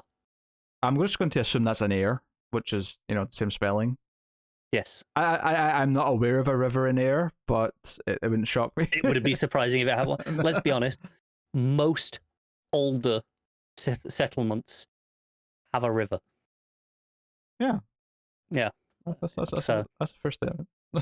I was emphasizing the Aire because there is also the River Aire in England, which is AIRE. Yeah. So that was why I was emphasizing. Yeah, but we just pronounce Aire as Aire, even though it's AYR. Yeah, I know, but that's one of the beach towns in Scotland. Yeah, I just wanted to distinguish between the two rivers. But anyway, so this issue is in this mythology, which Jill Thompson art. It's a very fairy tale look. Is kind of how I want to describe it. Utterly gorgeous. Like just phenomenal art. I absolutely love this style. Pete would hate it. Like you would absolutely hate it. Like without a shadow of a doubt. You could go look up the preview pages on ComiXology, and you can tell us how much you hate it. But we get there, and it's it's all magical. They're in the forest, and there's a table with a banquet of food. Then it's like a pie and trifle and stuff. And it's like, what's this? And Ratatosk immediately eats some. As Diana's like, no, you can't trust the food in the forest. That's like Fairy Tales 101. I forgot Rackham was in this. Damn it! Again, really? We went over this last time. Don't worry, the Great Mouse Detective's going to stop everything. It's fine. We'll save us all. There is a mouse in this later. Wonderful. All right, I'm just looking at this art on the preview pages to see if I'd like it. No, you are correct. This is doo-doo. I think it's absolutely gorgeous, and it is perfect for this story specifically. But I also knew you'd hate it. It's just not your style. No. Kill it with fire. Nuke it from orbit. It's the only way to be sure. Yes, but so Ratatosk, that's it. Ratatosk eats something from the table and transforms into a mostly human boy. He still has a little horn on his head, but he's like, "No, I'm a monster." And Dad's like, "You're a boy. Just relax." He's like, "No, I'm hideous," and he's just crying. And attracts the attention of some fairies, which start fighting them and can hurt Diana in this world. Like they have like a tooth. They're holding like a big like a tooth as like a blade. And I'm thinking like think of like if I tell you to imagine the tooth on a saber-toothed tiger, like a big curved fang, and they stab Diana with it, and she bleeds. So she is definitely vulnerable in this realm, as established pretty early on.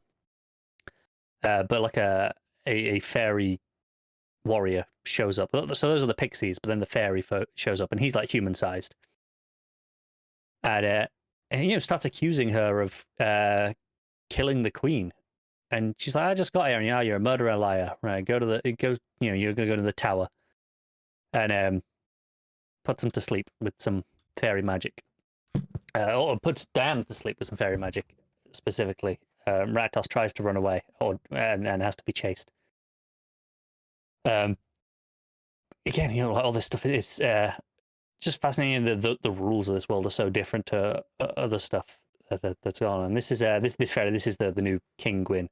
But it's clear immediately who he's mistaken her for, at least to us in the audience, because we saw a snippet of her last time. Janice, the Olympian, that half of her we saw looking like the evil version of Wonder Woman I think it was the start last issue. It was a tease of. Has clearly been here and is clearly the one that's killed the queen for whatever reason. We're not entirely sure, but is impersonating Diana in body as well as when she tries to take a spot on Olympus. But we actually okay, so we cut away. Ratos wakes up. He's in a jail. Inside a hill. Think Bilbo's house from Lord of the Rings, The Hobbit. Just a little door, or in this case a jailed window cell in the side of a hill. And a bird flies down, and of course he can speak to birds because he's a squirrel. Even if he is in the form of a human boy, but he can speak to birds, and sends it off on a mission, which comes back up in just a few pages, luckily, because it's really fast-flowing issue, this, and there's a lot in it. It's quite dense. And this is where we come back to Diana. She's been captured. She's in the top of a tall tower with, think Rapunzel-esque. And she's getting annoyed at fairy magic, understandably. And Deadman starts talking to her out of a puddle because it's a fairy pool. Oh, no. A puddle's what got Tasha Yar. This is not a good sign. It's true. It's true. And he's like, I'm going to tell you some of the rules, but there are a lot of weird ones, and even I don't know them all. So, just play it by ear. First, don't eat anything, which, obviously, too late for that one. And the second one that is more important that is going to come up at some point is don't make any promises, because any promises made in Elf game must be kept, no matter what. Like the world is so full of magic, it will force you somehow to keep that promise, which of course comes up later. But then as she's talking to Deadpool through this puddle, Janice kind of overtakes it, and it the art it switches. The puddle, it becomes like this deep glowing red. And she, Janice is just in this black silhouette, and it's fantastic. And Diana actually just like just splashes the puddle away to break the illusion. And then someone falls through the ceiling at the top of this tower. That's a very tall tower. And who should it be but Siegfried? He's back. It's a nice little surprise. Basically, Ratos sent the bird to go get Siegfried, because Siegfried can talk to birds, of course. That's just common knowledge, as he kind of points out. And he's like, well... I'm just going to interrupt this because I'm too happy about this news. I've been waiting for an update all day on Bob Odenkirk, who collapsed on set of Better Call Saul. All right. Last night. Been waiting all day. It was heart related, but he's out of the woods. He's going to be okay. And I know it's not something we've mentioned on this show, but I just care so much, and I've been worried about him all day. It's been a long time with that, because usually they will they'll put out a statement going, they're recovering, whatever, and the fact there had been nothing was getting me worried. Not good. Yeah, it seems like good that he's okay now. Obviously, they're saying he's out of the woods. He's okay. I'm inclined to believe it as well, because they held off this long on a statement until they were sure. Yeah. Good stuff. That's great news. But back to this comic. Siggy's here, and they're like, right, let's break out of this tower. And this is where there's a mouse guard, and Diana uses the lasso on the mouse. It's got a little crown. It's a whole thing. There's a little just a couple of pages, little sequence of adventure as they're getting out. But eventually, they're going to they're going to find Ratatos and break him out of prison. And King Gwyn is there, and it's like, well, I think we should have a fight. They're trying to talk him down, and it's sort of working, but like at the cost. Like they're like, oh, you can have Ratatos back, I guess, but I'm keeping the other kids that he's locked up with, and also I'm sending out some changelings into the human world to replace them. So yeah, you're just gonna have to live with that now. And then he's like, but my brother will help me. And he's like, your brother, and in jumps his brother with a big mace and tries to attack them and does hit Siegfried pretty hard on the head. He goes down, but Diana gets him. Lassos him around the foot, grabs him back down, and just holds sword at his neck, and it's like, look, enough of this. You relinquish the crown, let these people go, stop being a tyrant, and I'll let your brother go. And he does. And then as he does, the reinforcements arrive, and it is the new queen, who is the sister of the queen that was killed. This is Agrona of the River Air, who is they're like, oh, I'll take that crown. That's nice. It's like, but unfortunately, she doesn't know the way home to Earth. But Gwyn does. But I don't know how we're going to force him to do it. And Diana, of course, pulls out the lasso at this point. And this is where we're going to remember this. The lasso itself is getting interesting, because this isn't the lasso of truth that she's had before. This is the one she took from the Valkyries that can be used to compel people or command them. And the lasso has a voice, and it talks to her. It has this really insidious going, use us, with lots of U's in the lettering, and Diana looks rightly horrified by it. But it works, and it's like, right, show us the passage, and it does. And the lasso's like, do you want us to request more of this creature? And there's a little bit of just the idea that this lasso may be sinister. This is off-putting. It wants to command people, it wants to compel, it wants to control, which kind of goes against a lot of Diana's core philosophy. So it'd be really interesting to see where that goes in general. But Siggy refuses to go back to Asgard at this point. He's like, no, I'm coming with you. And to make his point, he makes a promise, which again, as we're told in Lapham, cannot be broken. It's like, I vow to stay by your side until Janus is defeated. And then he says, it would be my greatest honor to die at your side, which all but ensures he's going to now, because that's kind of part of the promise, I think. But the issue ends here. They go through the portal and they're back on Earth. They come out of a subway station, and that's it. She's back on Earth. That's it. We're done. I don't know what the next issue is going to be, but this was a phenomenal issue. This is the best issue of Wonder Woman that it's had in this run by far for me. It was so strong, so distinct.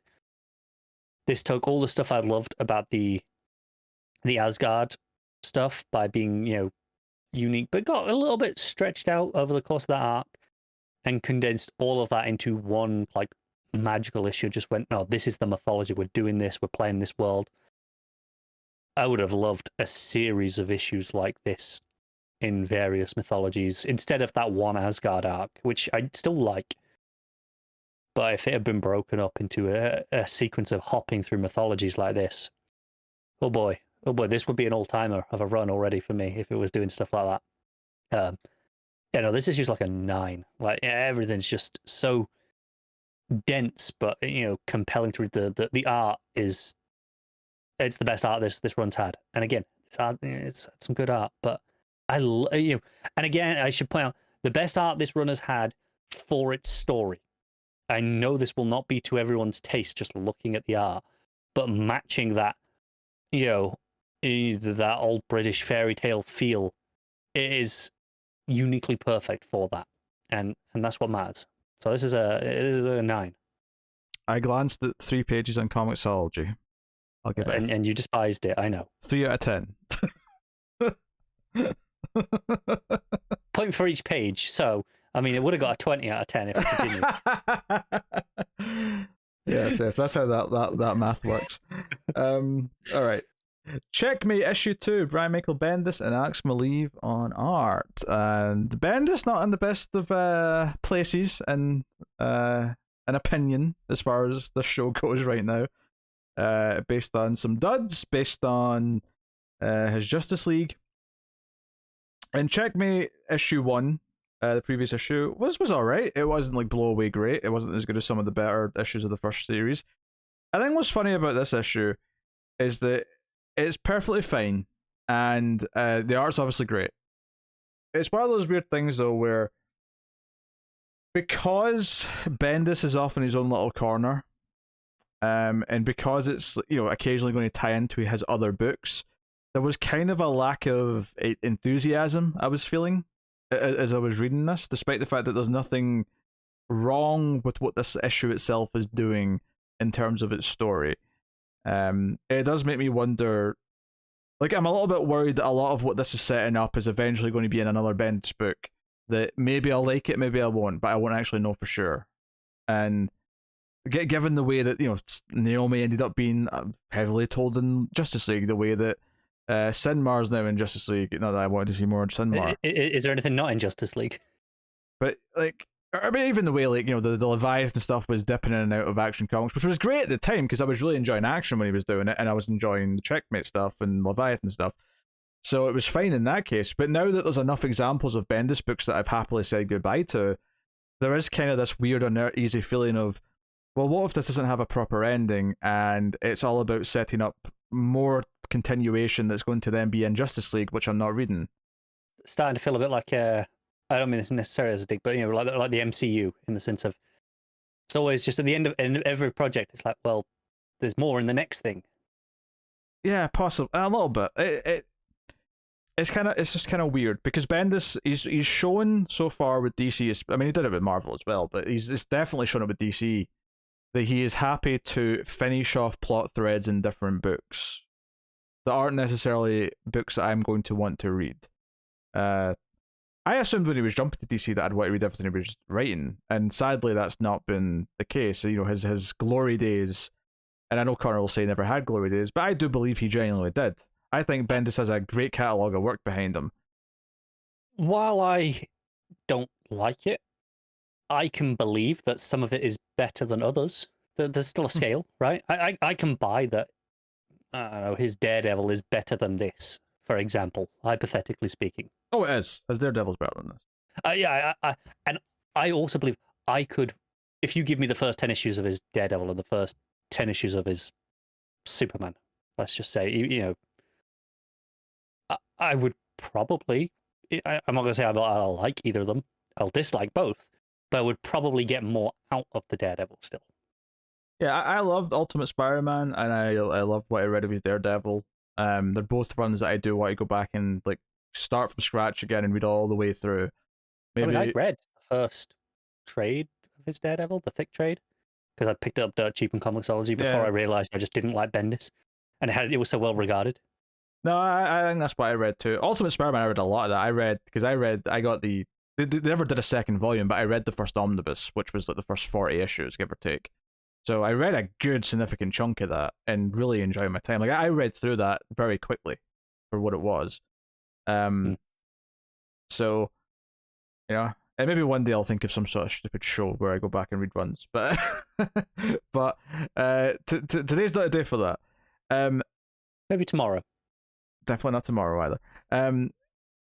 But here's so there was this weird feeling of confliction over this, but it's not really because of anything this book or this issue was doing. It was just because this feeling of, like, it might not actually wrap up in this story, and that's fine. Like, if this is just like the middle part of a trilogy, because there was already Event Leviathan, and now this is just or Checkmate. Maybe there'll be a third one, and that'll complete the trilogy, and that'd be fine because it would just effectively be, you know, just be more of this book, and that's okay. The main beats here, there's some stuff with Mark Shaw. It plays with time a little bit, but effectively Lois Lane gets abducted. Oliver and Question are sort of guarding her in the meantime, but the lake house she goes to, the entire house gets taken by their teleporting tech. They do have a bit of a standoff with Malcolm Merlin. So there's some fun art here, some arrows flying back and forth.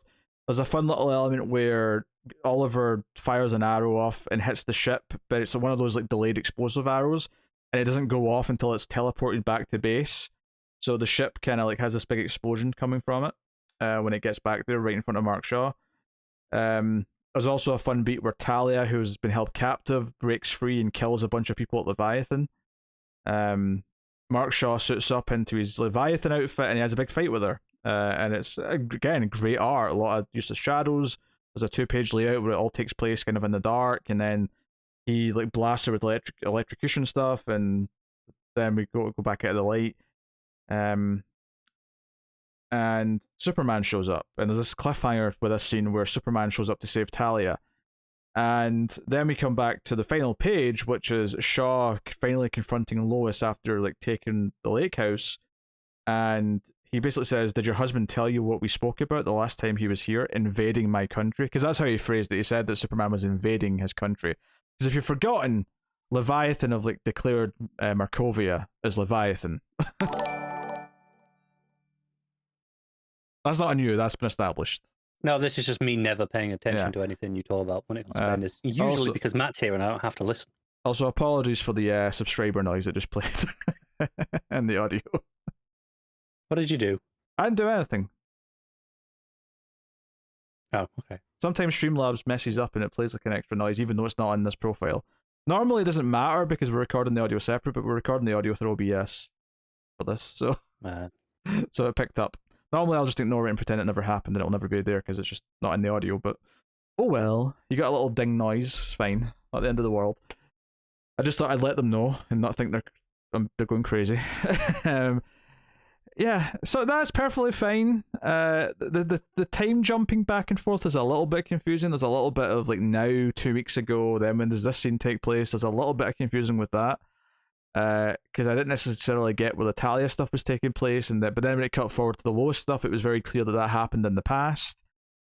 I mean, I say like I wasn't sure where that was taking place. I meant in relation to the other stuff with Shaw early on. But it like. The art is gorgeous, and I typically like the stuff that it's playing with, but I have to admit, my general kind of apathy for the Bendis stuff right now is making it harder to just like invest in this, because I'm not sure if I'm going to get the payoffs that I need from it. And that's upsetting. And Cars get such a... I am relishing in your unsatisfaction. Well, that's fine. You can go to a movie theater where Green Knight's not playing... and sit there and enjoy it in an empty theater. Yeah, I asked for that one. Go back to being miserable about Bendis and I can be happy again. Stop eating snacks, you unprofessional swine. I was muted. I rewatched Hot Fuzz last week just because I felt like it. And I'd forgotten that towards the end of the movie when Timothy Dalton grabs a hostage, it's a ginger kid, and he says, "One more step or the ginger nut gets it." And I lost it. It was funny. I love that movie so much. We quote that movie like every day at work, and it's I don't think I need to watch it ever again just because I know every single beat now. It's a very quotable film. It is. It's a very quotable film. You haven't seen Bad Boys 2? So good. Anyway, that's a Checkmate issue 2. I'll give it... It's really frustrating. I'll give it a 7 because it's perfectly solid.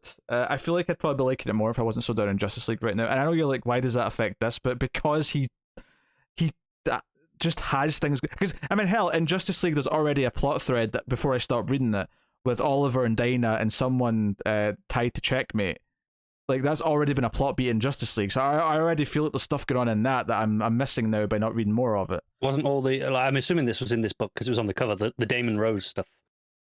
Wasn't that all in last issue of Justice League? Yeah, that was in Justice League, yeah. So they're pretty, intertwined right now. Like, if I had to cut a third book from this week, it was going to be Checkmate. Like that's where it was standing, and I didn't. I only cut 2. This is the most negative 7. Because it's not a bad book on its own. It's only bad by the fact that the only bad thing about it is that it's tying like other plot threads that are related to it are playing out in other books that I don't want to read.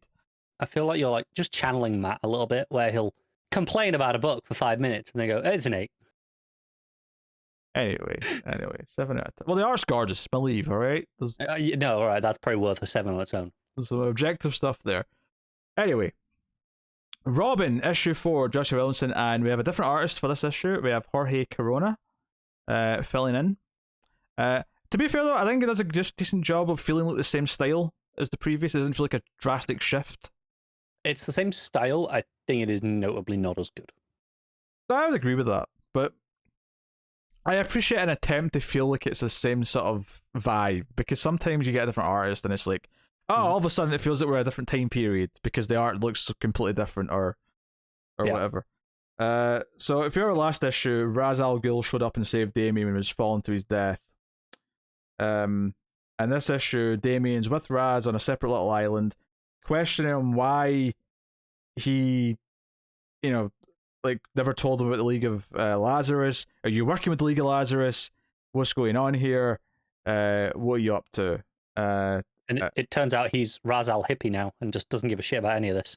Yeah, but you know what? Much like the Man-Bat backup and Detective referenced multiple recent Man-Bat things, this did reference Batman the Outsiders. Raz does bring up that he got defeated in that book, so I appreciated that.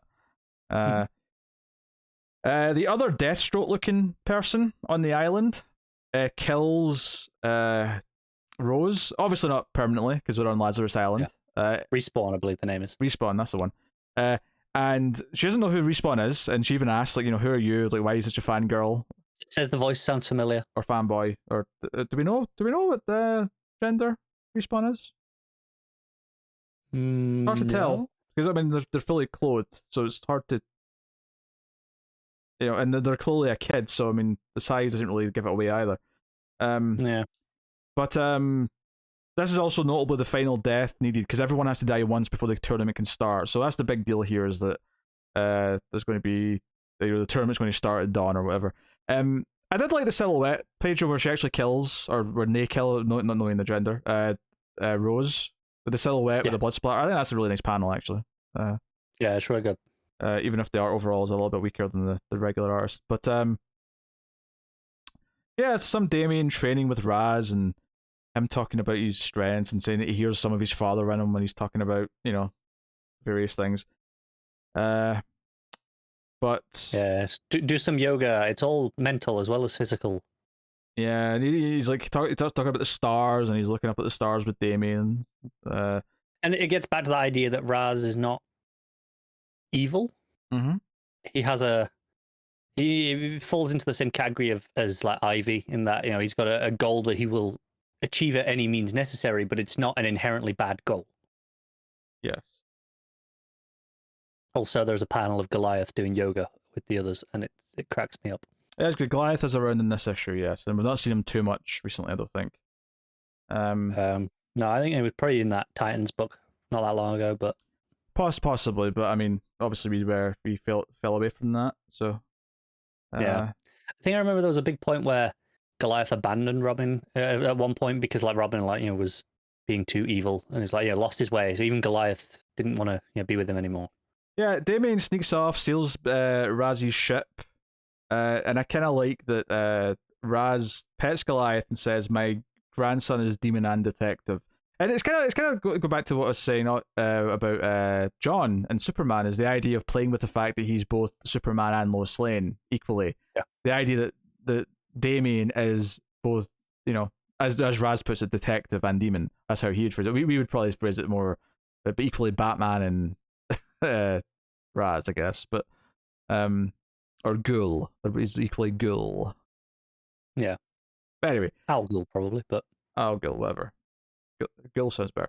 But anyway, so Damon goes off. He's spying on the supply lines that are coming into the island. He wants to know what's going on.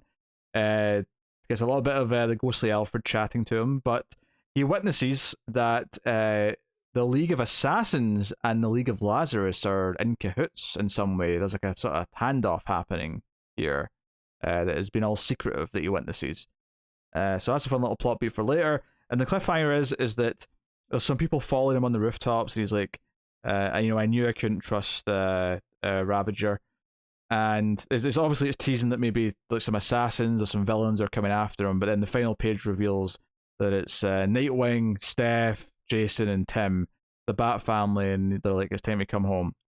So, which obviously is a cliffhanger goes as something that warms my heart as a Bat family fan, because it's like, presumably this will be them, like he's going to convince them that he should stay and, finish whatever his mission is on the island because it's important. Yeah, presumably, otherwise this book is about to take a very drastic change of direction. And maybe they'll even like help a little bit, maybe, I suspect they'll have a bit of a fight first, because that's Sure. how these things work. But ultimately, they'll come to respect that this is his choice and he's doing this. Yeah, it Right. wouldn't surprise me if they help. Maybe not on the island itself, but maybe like some of the shady stuff that's happening back in the mainland. Like maybe some of these Bat family characters will end up like helping by like taking out some of the League of Assassins or something. Off in the distance as a side plot whilst he's like doing all this stuff on the tournament. But yeah, we're ready for the tournament to start properly. I think we spent what's this, 4 issues now building up to it. 4 issues plus the 2 backups, so kind of 5 issues. I would say it's maybe been 1 too many. I would say 3 was probably a neater number. I agree, but I don't think it was this issue that was the 1 too many. Because this issue felt different to all the others, being focusing on around Raz and doing all that stuff. This probably felt the most distinct and unique issue of the book so far. You could probably have condensed like issues 2 and 3, and could probably have been condensed into 1 issue. Yeah, I think 1 was perfectly fine. 1 was perfect as a first issue. Yeah. 2 and 3 probably could have been condensed a little bit. I'd say 2, 3, and 4 could have been reshuffled into 2 issues. How you do that is up to the creative talent, but yeah, it does feel like maybe it was 1 issue too much building up to it. But I do appreciate that it did build up to it, though. I appreciate that it wasn't just the tournament starts in issue 2. I do appreciate that, because I think it benefited having a little bit of suspense, making it feel like a big deal, setting up some of the characters before the tournament starts, all these things. I think part of this as well is pacing of as it's coming out. I think in the trade you probably won't mind that this is 4 issues. I concur with that. If this was double shipping, we probably wouldn't mind as much, but monthly, it's felt like a while since we started this book now, and we're only really just starting now. Yeah, so I think that's a fair point. So there you go. That's Robin. What are you giving it? Maybe at 7.5. Art's okay. I don't think it's quite strong, but it's consistent at least. A couple of little moments that I really like with the art as well. Like the opening where it turns out Damien dreams in manga, because of course. Veil stuff. I think it's a pretty distinct issue, but it's not quite great. I'm ready to get on with the main story now. Yeah, I'll go 6.5. That is perfectly fine. It's a quick read. Like I always appreciate that this book never feels like one to add on. Like it never feels like, oh, this is a book that I'll cut if there's too many books, because it always feels like it just goes in so quick that it's never a time sink by any means. It flows really well. So credit for that. And I do like the ending. I do like some of the stuff it's teasing, but it did kind of feel like a lot of it was just like him and Raz mumbo jumbling on a beach, and that could have been maybe condensed a little bit. Which is why I say maybe you could condense this a little bit with issues 2 and 3 as well. Fair. I think, and my concern is, we're ready for this tournament to start. That's probably not going to happen next issue either, because we've got the Bat family to fight for an issue. Yes, which I'm looking forward to. I mean, honestly, the first trade could be that prelude issue, the issue 0, or that 2-part backup thing plus 1 to 5, and then the second trade is where the tournament actually is. That is blue balls to the highest degree for anyone who's just reading that in trade. But we're close enough to it that I can see that being true. Me too. Because it'll just the trade listing's probably already up. It'll end with, because issue 5 will probably end with Damien getting back to the island, being like, okay, it's time for the tournament. Cliffhanger. Because it'll all take place in the night. But there you go. That's Robin issue 4. Strange Adventures issue 11. Obviously, in many ways, the big event book of the week. Not an event and like a comic book event, but as a is a prominent issue with big ramifications, with the emotional heights of the story. Last issue revealed, at least in theory, that Adam might have made a deal with the Pict to leave Ran alone, and in turn he will help hand over Earth to them, and his daughter was taken as collateral whilst this deal was playing out, and she's not actually dead.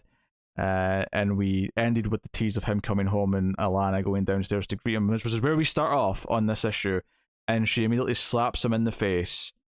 And I think we'll go back and talk about the flashback story separately, just because I know we don't usually do that with this, but I feel like the conversation's so, like, it's one big scene that it's just There's hard a couple to... of points where it intercuts nicely, don't get me wrong, in terms of the way it's structured in the book. In the flow, but yeah. For talking about it would be awkward. And, you know, she just says, is she alive? Just answer me that. And he's like, I have no idea what you're talking about. You know, he plays dumb, he doesn't, you know, and she yells, this is my effing daughter. What's wrong with you? And there's this moment where she says, you know, just, is my daughter alive, Adam? And there's that great, like, 3-panel sequence where he kind of looks shocked, like, has a moment where he thinks, and then gives out an answer, goes, your daughter, and he sort of says it as if he's offended that she phrased it that way, but you can tell that he's the clockwork, the gears have run in his mind, and he's trying to think of a way to answer this that'll work, that still doesn't reveal the secret. It's like, okay, she knows something. How much does she know? What can I get away with? How far can I go without telling the truth? Yeah, and she's pouring a drink at this point, and he says, you know, what are you talking about? Where's this coming from? It's terrific messing with us. And she just immediately throws the glass of booze at him. Yeah. Which was really great. It's obviously the art here is all fantastic, and it has to be, Gerads has to do all this emotion. I love the joke in the dialogue here where she's like pouring another drink. She's like, Adam, seriously, I actually want to drink this one. Like, don't piss me off. It's like, I will throw this at you again if I have to. Yeah. And she says, you know, you don't have to be a hero right now, just be a man. You know, as in confess to whatever it is you've done. Where's your daughter? And he says, give me the drink. Right? And he calls her my effing wife, the princess in the tower. Like he's diminishing. Like, this, do you know what this issue does? Like, obviously there's confliction from the previous issue about what type of character he is, because he might have done this. But there's so many little lines of dialogue in this issue, before you even get to, like, some of the stuff that he does later on, that really makes you start to turn on him, like, as an audience member. Like, referring to her as the wife in the tower, like, she's this damsel which we know she's a badass. We know she can, like, fight for herself. We know she was in the war. She went through a lot of stuff on her own. We know she has this determined, like, she's very smart, to the point where early on we were looking at her that she might be the villain, because it felt like she was playing the politics so well. She was masterminding everything. Yeah. So we speculate that she was masterminding the whole thing. And yeah, so referring to her as this, you know, the wife in the tower that he was protecting as the hero. And he admits that she's here. She's in orbit around the, you know, she's in a Pict ship, you know, near Mars, I think he said. Yeah. So it's like, okay. And then it's like, she looks healthy. She says she's doing well. He's been in contact and speaking to her for God knows how long. You know, the years at this point that she's thought her dog was dead, and he's been talking to her the whole time. And she slaps him, and then slaps him, and goes to slap him again. He grabs her hand. And to me, I almost got an implication that she got a few hits in before he finally stopped her. Like it feels like there was, like, just a sequence of, like, no, repeated hits of slaps. I didn't get that. For me, it was the second one where he let her have the one. And then he stopped. And he's like, oh, you don't get to, you know, I saved Ran, I sacrificed everything. And he starts to gaslight her. Like as if, like, he made the right choice. And he's like, I did it for you. Did it for you and your father, blah blah blah blah. It's what I thought you'd want me to do. And she slaps him again. And it's this thing where you get to the point where you're like, yeah, slap him. Like, I wanted him to get slapped in that moment. Like, it's what I thought you'd want me to do. You think? And she calls him a coward. And you wee little Earthman, they fed you lies and you asked for more. And she's like, Alana, my love, don't, you know, you don't call me weak. And she's like, weak. And it's like the one time she looks like she's smiling the entire issue is when she gets to call him weak. Yeah. Yeah, it's so good. And then says that Mr. Terrific's stronger than him. And do you know what the fact is that this is the sort of thing. If she was being a vindictive person, this could just be her trying to hurt his feelings. But she is being honest here. She's like, no, that is a strong man who stands by his ideals. This is not about, dick measuring here. This is about making it very clear that you're a weak person who did this and lied about it and gave into all this. And it's like, damn, this book is not holding back from going down this path. Like, it's committing to this direction. It's committing to what he's done. And it's like, hey, you just confessed. Like, he kind of figured this out, and you've just admitted to it. I'm going to go. And now the real heroes are going to go and save her. Yeah. It kind of paints this idea that he kind of trying to paint this image of this superhero for her, thinking that he needed to like win her love, when everything in the flashback shows us that she was already falling for him anyway. It was never something he had to do, but he felt like he did. Even though he already had a daughter with her, they were already in a relationship, but he still felt this need to play the hero. I don't know if I really got this before, but a lot of this conversation, a lot of the themes of this particular issue, really does make it feel like it's kind of hitting at some toxic masculinity, and just sort of like the way he's handled things and the way he's triggered by certain phrases. And so it's like, yeah, I'm going to get the real heroes. I'm going to get Superman. I'm going to get Batman to go and save her daughter. And that's when he pulls the blaster on her. We get the full page spread. Oh, what a moment where it's like, Adam is the villain of this story now. Yeah. Like, without a doubt. Like that, up to this point, there was still maybe there's coming back from this. Maybe there's explanations. This moment is that the moment. Yeah, absolutely. It gets the full page because it needs it. Because the weight of her turning around, the close up of her reaction, then you turn the page and it's this full page spread of him standing with the blaster. And obviously, it's a kind of a shock that he's even willing to do this, but she does like walk away, not really believing that he's going to. And he tries to explain, like they'll just barge in and it'll get her killed. Like, no, like we have to do this. We have to do it this the way that I made the deal. We can live. And the line that's repeated at the end in the back matter, if you want to call it that comes up here in this conversation, is when she says, "To save me, you killed me. Like, you put me through me thinking my daughter was dead. Like, you put me through that. That killed me. That was how you saved me." And he starts yelling that he won. What he did worked. So unhinged in that panel. He does. That top one where he's I was winning, I won. And again, the lettering, the bubble is very big in comparison to the size of the characters in this point. It's bold. It's extra thick outline. But the outline's not consistent though as well. It's very like up and down. Like it's it's not one big solid block, but it feels very natural. Yeah. And she basically, almost calls his bluff and says, "That's a nice laser gun, what are you going to do with it?" And then does like fight him down. Like this idea, we go back to like the start of this conversation, my wife in the tower who I had to save, and she grabs the laser gun out of his hand and like they struggle with it. And then this page, it's a 9-panel grid and it's intercutting with the flashback. And this is in the 4 panels, top, left, right, and bottom. And the bottom one, it just has the pew pew, which this book has ingrained. It's almost the classic trope of two people are struggling over a gun, then you hear a shot, and then it's like exactly that, yeah. Yeah, and who got the shot, and the final panel is her saying, "Oh, Adam," and she's lying on top of his body, as he might already be dead, he might be dying, but he's got a big hole in his side. There's blood, and it's obviously paralleling with this sweet ending almost of like the very end of the war where they killed the last Pict on the planet, which is what the flashback story was. This final page is split into 2, well 3 if you count the big quote in the middle. Mm-hmm. But 2 pieces of artwork. One at the top, which is the Shayna piece, which also says "Oh Adam" as the dialogue. It shares that in both. But notably, that's got a tattered edge, like it's like an old postcard that's become ripped at the edges, and the panel at the bottom is completely straight, as if this is reality. This is the truth. Well, I would say that has always been the story, right? It's never been the history. It's always been the story. I think what gets, because we did a lot of speculation at the start that a lot of the flashbacks was the propaganda version in his book that wasn't true. I think as we've gotten further along, that idea kind of faded because it was getting to things that maybe weren't in the book because it was being more honest about certain things. but it's become very clear that the idea behind it, in the long run, is that their romance, at least after what happened with the daughter, is built on a lie. Like that is the lie. Even to Alana, it's a lie.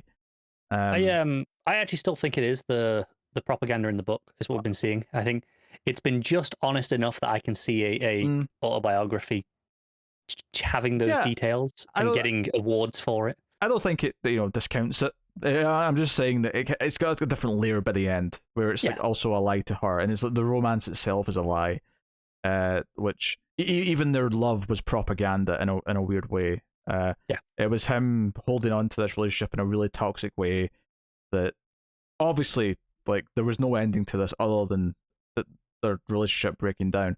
So obviously this is super continuity stuff because Adam Strange turned into a complete villain and he's now possibly dead. Hey, to be fair, when was the last time we saw Adam Strange in continuity? That's a fair point.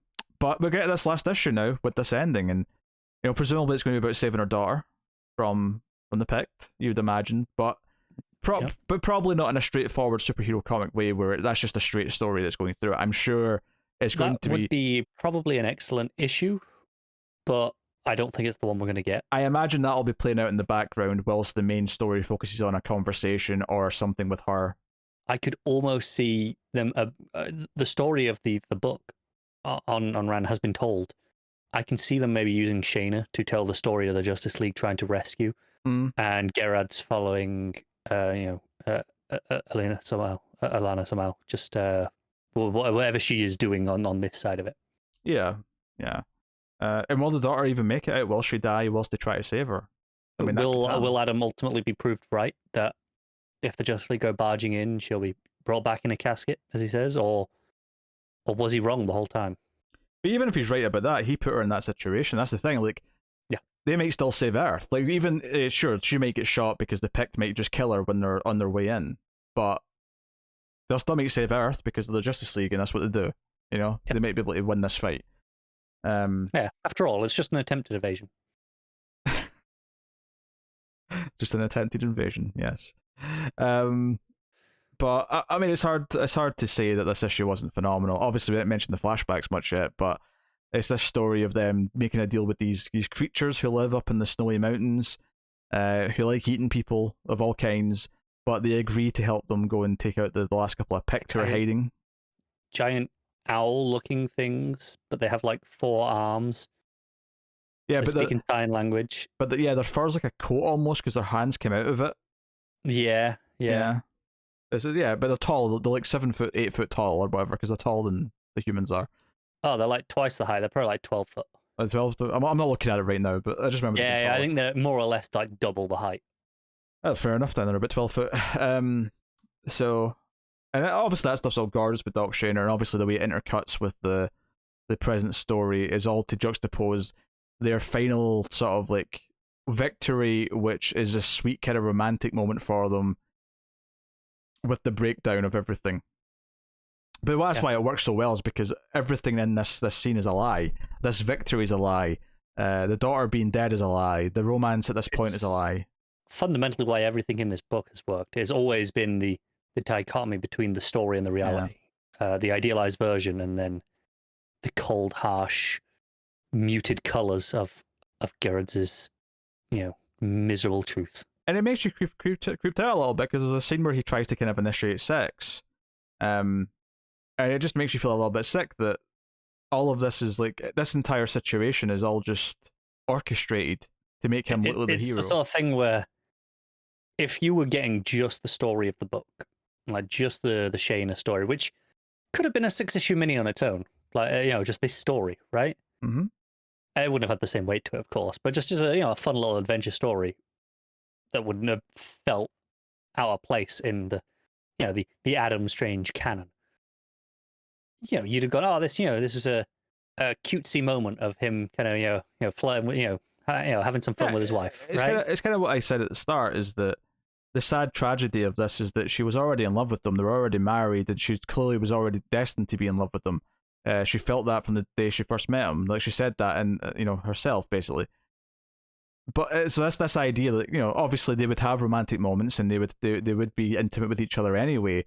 But the sad part is that he's felt the need to build this big heroic story that's a lie, and it makes it all feel kind of serious because it's all under this false pretense, and it doesn't matter that this would be happening anyway. Because the part of it is that if she knew what he really did, it would already be over.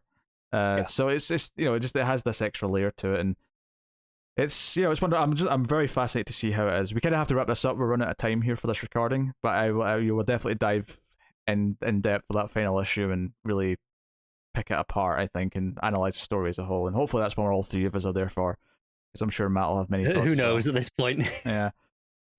So there you go. That's Doctor Strange. What are you giving this issue 11? The penultimate issue. That was Strange Adventures, not Doctor Strange. Sorry, Strange Adventures. 11 issues, and you're still doing it. Dr. Adam Strange. He probably has an honorary PhD in something. Archaeology. It's a 9.5. It's not quite the 10, just not quite.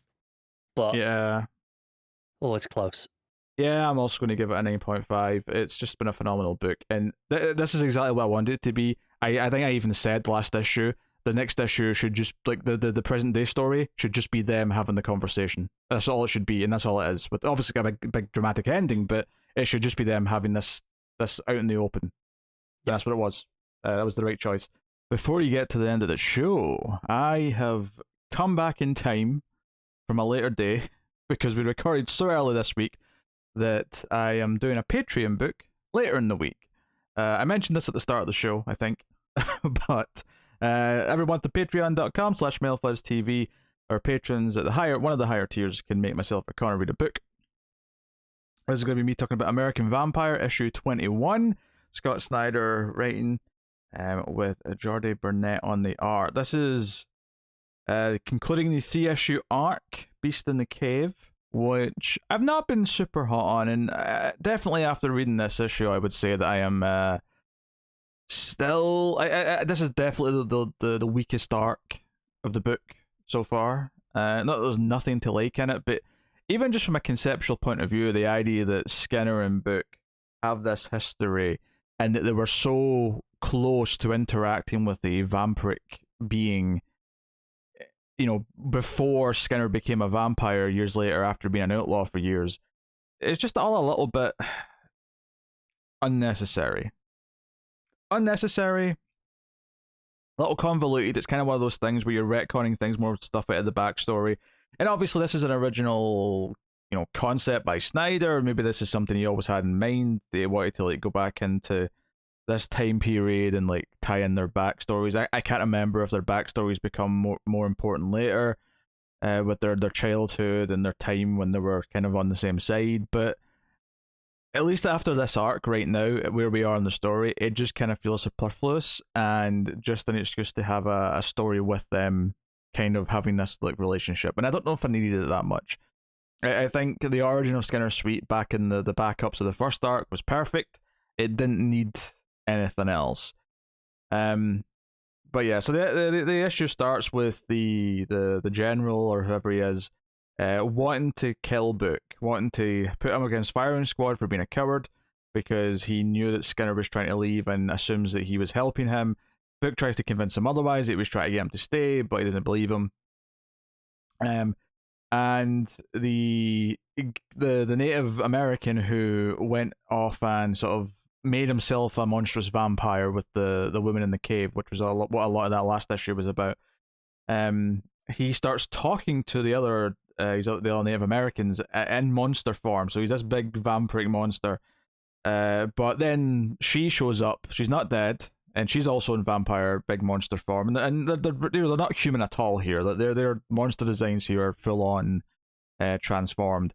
And honestly, they're a slightly different shade of red, but it's kind of hard to really follow it. The Snyder and the artist have given the guy his he's got a skull necklace thing, and he still has that on, and that's kind of your one indicator. But I felt like I was constantly having to check that to see who was who in every single panel. It was never really sticking with me all that much. So yeah, I mean, unfortunately, this fight between them isn't all that interesting. She wins the fight though, and the Native Americans just sort of have witnessed this, and she's sort of transformed back into her more human vampire form. And the natives say, "Hey, like, can you like slay our enemies? You know, that you can eat them, kind of thing." And she says she's hungry. You know, because they're like, unleash your power, and she's like, "Yes, I am hungry." And the big thing is that when the others do eventually come up, when the you know, when the because Skinner shows up eventually and saves Book, kills the guy in charge in cold blood, and says, "Hey, why don't we? You know, we could just leave because there's like 100 men up there, or we could burn them." And Book's trying to talk sense into them. He's saying, "Nah, there's women and children up there. We can't just do this. This is against all the rules." But they all say with Skinner. They go up to just burn them alive. But when they get up there, everyone is dead. They're all just lying as corpses. And it's like, you know, this woman, this monster, has killed all of this army on her own. Which really sells how dangerous she is. And maybe she's the thing that's going to be relevant for later. Maybe she's the thing that's going to come back. But we get to this point, you know, at the end of the story where they found all the dead bodies. Book is like, what happened here? And they kind of even hint here that Skinner didn't even see that there was 100 people. He just kind of claimed that because he wanted to burn them. And sort of selling on the evil streak that Skinner already has, that nasty side to him. And we get a couple of more pages of Skinner at the end as a child, burning the animals in the hole. And it just sort of, you know, the narration says, you know, that was the last time we worked on the same side, and you know, years later people would ask me about them, and you know, what's the sort of monster he'd become. Did you see the first glimmer of darkness in his eyes during this event, kind of thing. And it's okay. It's okay. I mean, I think it feels a little bit superfluous because Skinner already has such a good origin. It doesn't really feel like it needs to be padded out with anything else. The fact that they came so close to a vampire event, but could never actually interact with it because if they had done, it would kind of make the origin weird, right? Everything with Skinner and Book, when we saw Book chasing Skinner back in that first arc, that would all be a bit weird if he already knew about vampires. Because if I remember correctly, he was learning about vampires really existing for the first time during that arc. So he couldn't actually see any of this, and even Skinner to a point couldn't really interact that much with the vampire because he's not a vampire yet. So it's a little bit rough in that sense. It feels like a little bit of a filler arc, and the fact that we have a different artist kind of backs that up a little bit. It kind of feels like, I don't want to say that Snyder threw out a filler arc just so that they could have the book still coming out, but wait for Albuquerque before doing the next proper arc. That seems a bit cruel, but at the same time, it feels kind of plausible in that, you know, how many indie books now, or creator-owned books, how many of them now take breaks in between arcs? You know, they do 6 issues and then they take 3 or 4 months off and then they come back with the next 6-issue arc. A lot of books do that now. This almost feels like this was just to keep it. And the funny thing about this is that the next thing I'm going to read from American Vampire in this Patreon slot is the miniseries that was coming out around the same time. It may have already finished by the time this arc ended, but the World War II one.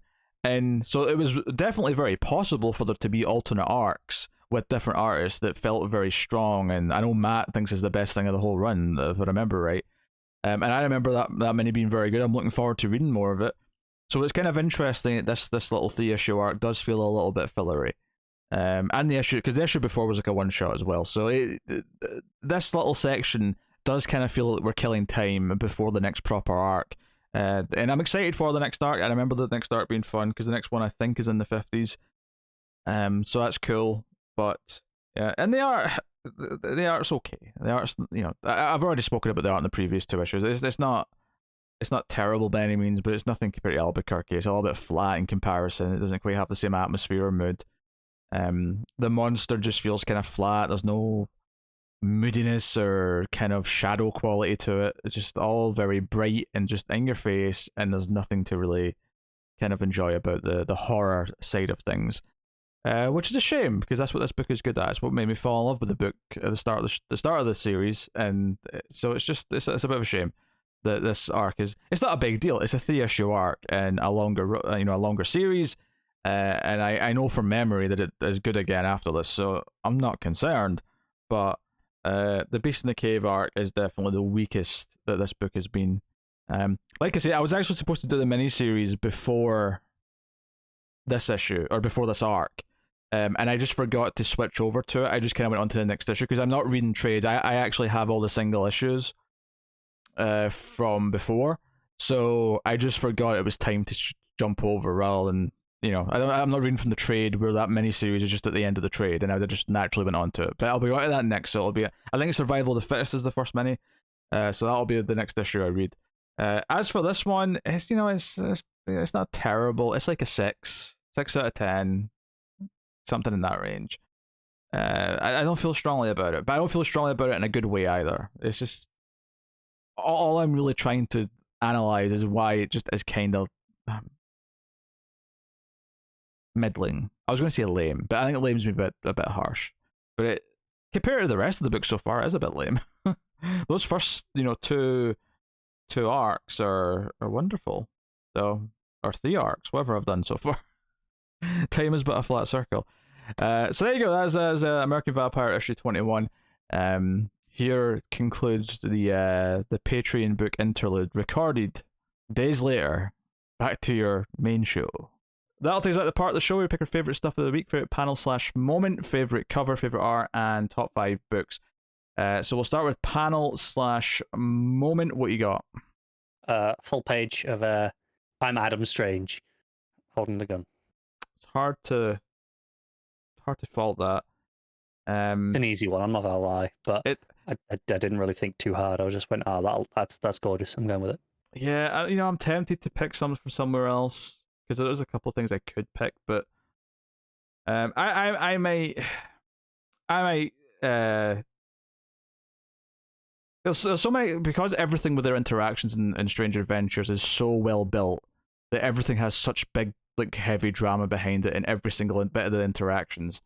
I will perhaps go with her goading him a little bit by talking about the real heroes, Superman and Batman, and even the Mr. Terrific line, which I think is 2 separate pages, but that general kind of beat, because it's like the sort of thing where it could just be malicious if she was just being mean to her husband to make him feel like shit, but this is not that. This is, he's proven himself to be a weak man, and that like, just, it feels so earned, that interaction. So I'll go with that. Cover of the week. I will say that obviously there's a Palermo detective variant, which is very nice.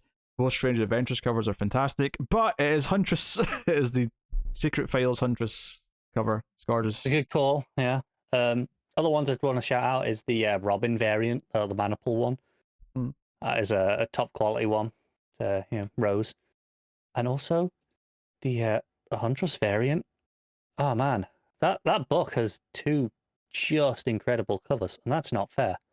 That's the Federici one, yeah. Yeah. Yeah, so I'm going to pick that. Yeah, the main cover, who I don't think I'm familiar with this person. Irvin Rodriguez. No, I've never heard of them. Irvin Rodriguez is the artist, though, just to give credit where credit is due. Yeah. But very, very good. All right, what is your best art of the week? In a shocking turn of events, I'm going to pick Wonder Woman. You absolutely vital. And part of that is just because I know it'll piss you off. I want to give big props to Detective, because I think it was fantastic art. Obviously, Maleev's very good on Checkmate, but Strange Adventures has taken the prize. That was my second choice, for sure. There's just no debating that. So top 5 books then, what you got? Strange Adventures. Yeah, obviously. And then Wonder Woman. Then Action Comics. Then Detective Comics. And then Superman, Son of Kal-El. So Infinite Frontier, not even cracking the list. Actually, I think Infinite Frontier I rated the lowest of all my books. I'm going to have Infinite. No, I'm not. It's because you were talking about it. I just my mind. No, Strange Adventures is number 1. That would have been a real shock ending. Yeah. Strange Adventures is number 1. Number 2 is probably Detective. I will then say, oh, that's interesting. Series of choices here I've got. I will say that, you know what, I might put Infinite Frontier. I might say that breaks through kind of in a weird way over the super books a little bit. And then at number 4, damn it. I need to pick which order I want Action and Superman, and I don't. It's come to this. I don't feel confident. I'm going to narrowly inch it to Action at number 4 and Superman at number 5. But it's damn close because I like them both for different reasons, and I think they're both not perfect, but they both have a lot of potential and promise in them. So there you go. That's the top 5s of the week. I will tell you what's coming next week from DC Comics. So coming up, we have Batman issue 111, Justice League 66, The Nice House in the Lake issue 3, The Swamp Thing issue 6, Suicide Squad issue 6, Green Lantern issue 5, Crime Syndicate issue 6, Suicide Squad Get Joker issue 1. It's a $7. The Azzarello one, right? Is it? Oh, yeah, I'll take your word for it. Batman, The Adventure Continues season 2 issue 3, Sensational Wonder Woman issue 6, American Vampire 1976 issue 10, The Dreaming Waking Hours issue 12, Crushing Lobo issue 3, Justice League Infinity issue 2, The Joker Presents a Puzzle Box issue 1, although that's already kind of came out digitally in a number of ways. The Conjuring, The Lover issue 3, and then Mad Magazine issue 21 is also out. So there's a lot of things to say there, but the actual books we're covering is definitely a bit shorter next week, which is fine. By my count, depending on whether or not Joker Puzzle Box gets covered, it's 6 or 7. Yeah, so it's definitely a quieter week next week, which is good. So there you go. That's what's coming next week. I will take this time to thank our Patreon producers for the month of July. So thank you to Tyler Hess, Cindy Palacios, David Short, Board Now, Al Tradesman, Christopher Moy, David Brown, and Stanley. They are all $20 or more at patreon.com/MailFuzzTV, but you can support us for as little as $1 per month and help keep all the content coming, including this podcast. At the $5 tier in particular, you get the show a day early on the Saturday instead of the Sunday, so whenever it's ready, you know, it's always at a weird time, but it's about a day early. So if you want that, go and have a look and see if you want to support the show. You can, of course, help us out a lot by simply hitting the like button, subscribe, and dinging the bell on YouTube for notifications. All those things do help YouTube channels grow. For the podcast itself, you can rate us 5 stars on iTunes or wherever you get your podcasts from. In fact, I just noticed this week that we had a couple of reviews on Podcast Addict, which is a particular podcast app. One was my app of choice.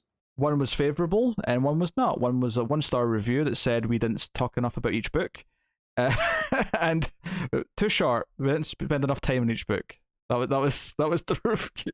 Is this your burner account that you just wanted to spite me and Matt? Well, they also said that we didn't know enough about anything, so I wouldn't have said that. No, can never accuse us of that. If this was me pretending to be someone else, I'd have said, you know, that Scottish guy's really smart. The other two are a bit dumb, but this one, yeah, he knows what he's doing. But yeah, so go balance it out. If you use Podcast Addict, go and give us a nice 5-star review. I didn't even know you could review something on that, but you can. I didn't either, and I use it literally every day. So go and have a look and give us a nice review somewhere, wherever you listen to us. But that is us. That is the show. So get us also on Twitter at DC Comics Podcast. Also worth mentioning that. Share us out on there. Get updates, all that sort of stuff. But that is us. That has been episode 264. So thank you once again for watching or listening. We always appreciate it. Keep reading DC Comics. And remember to never get lost in the Speed Force.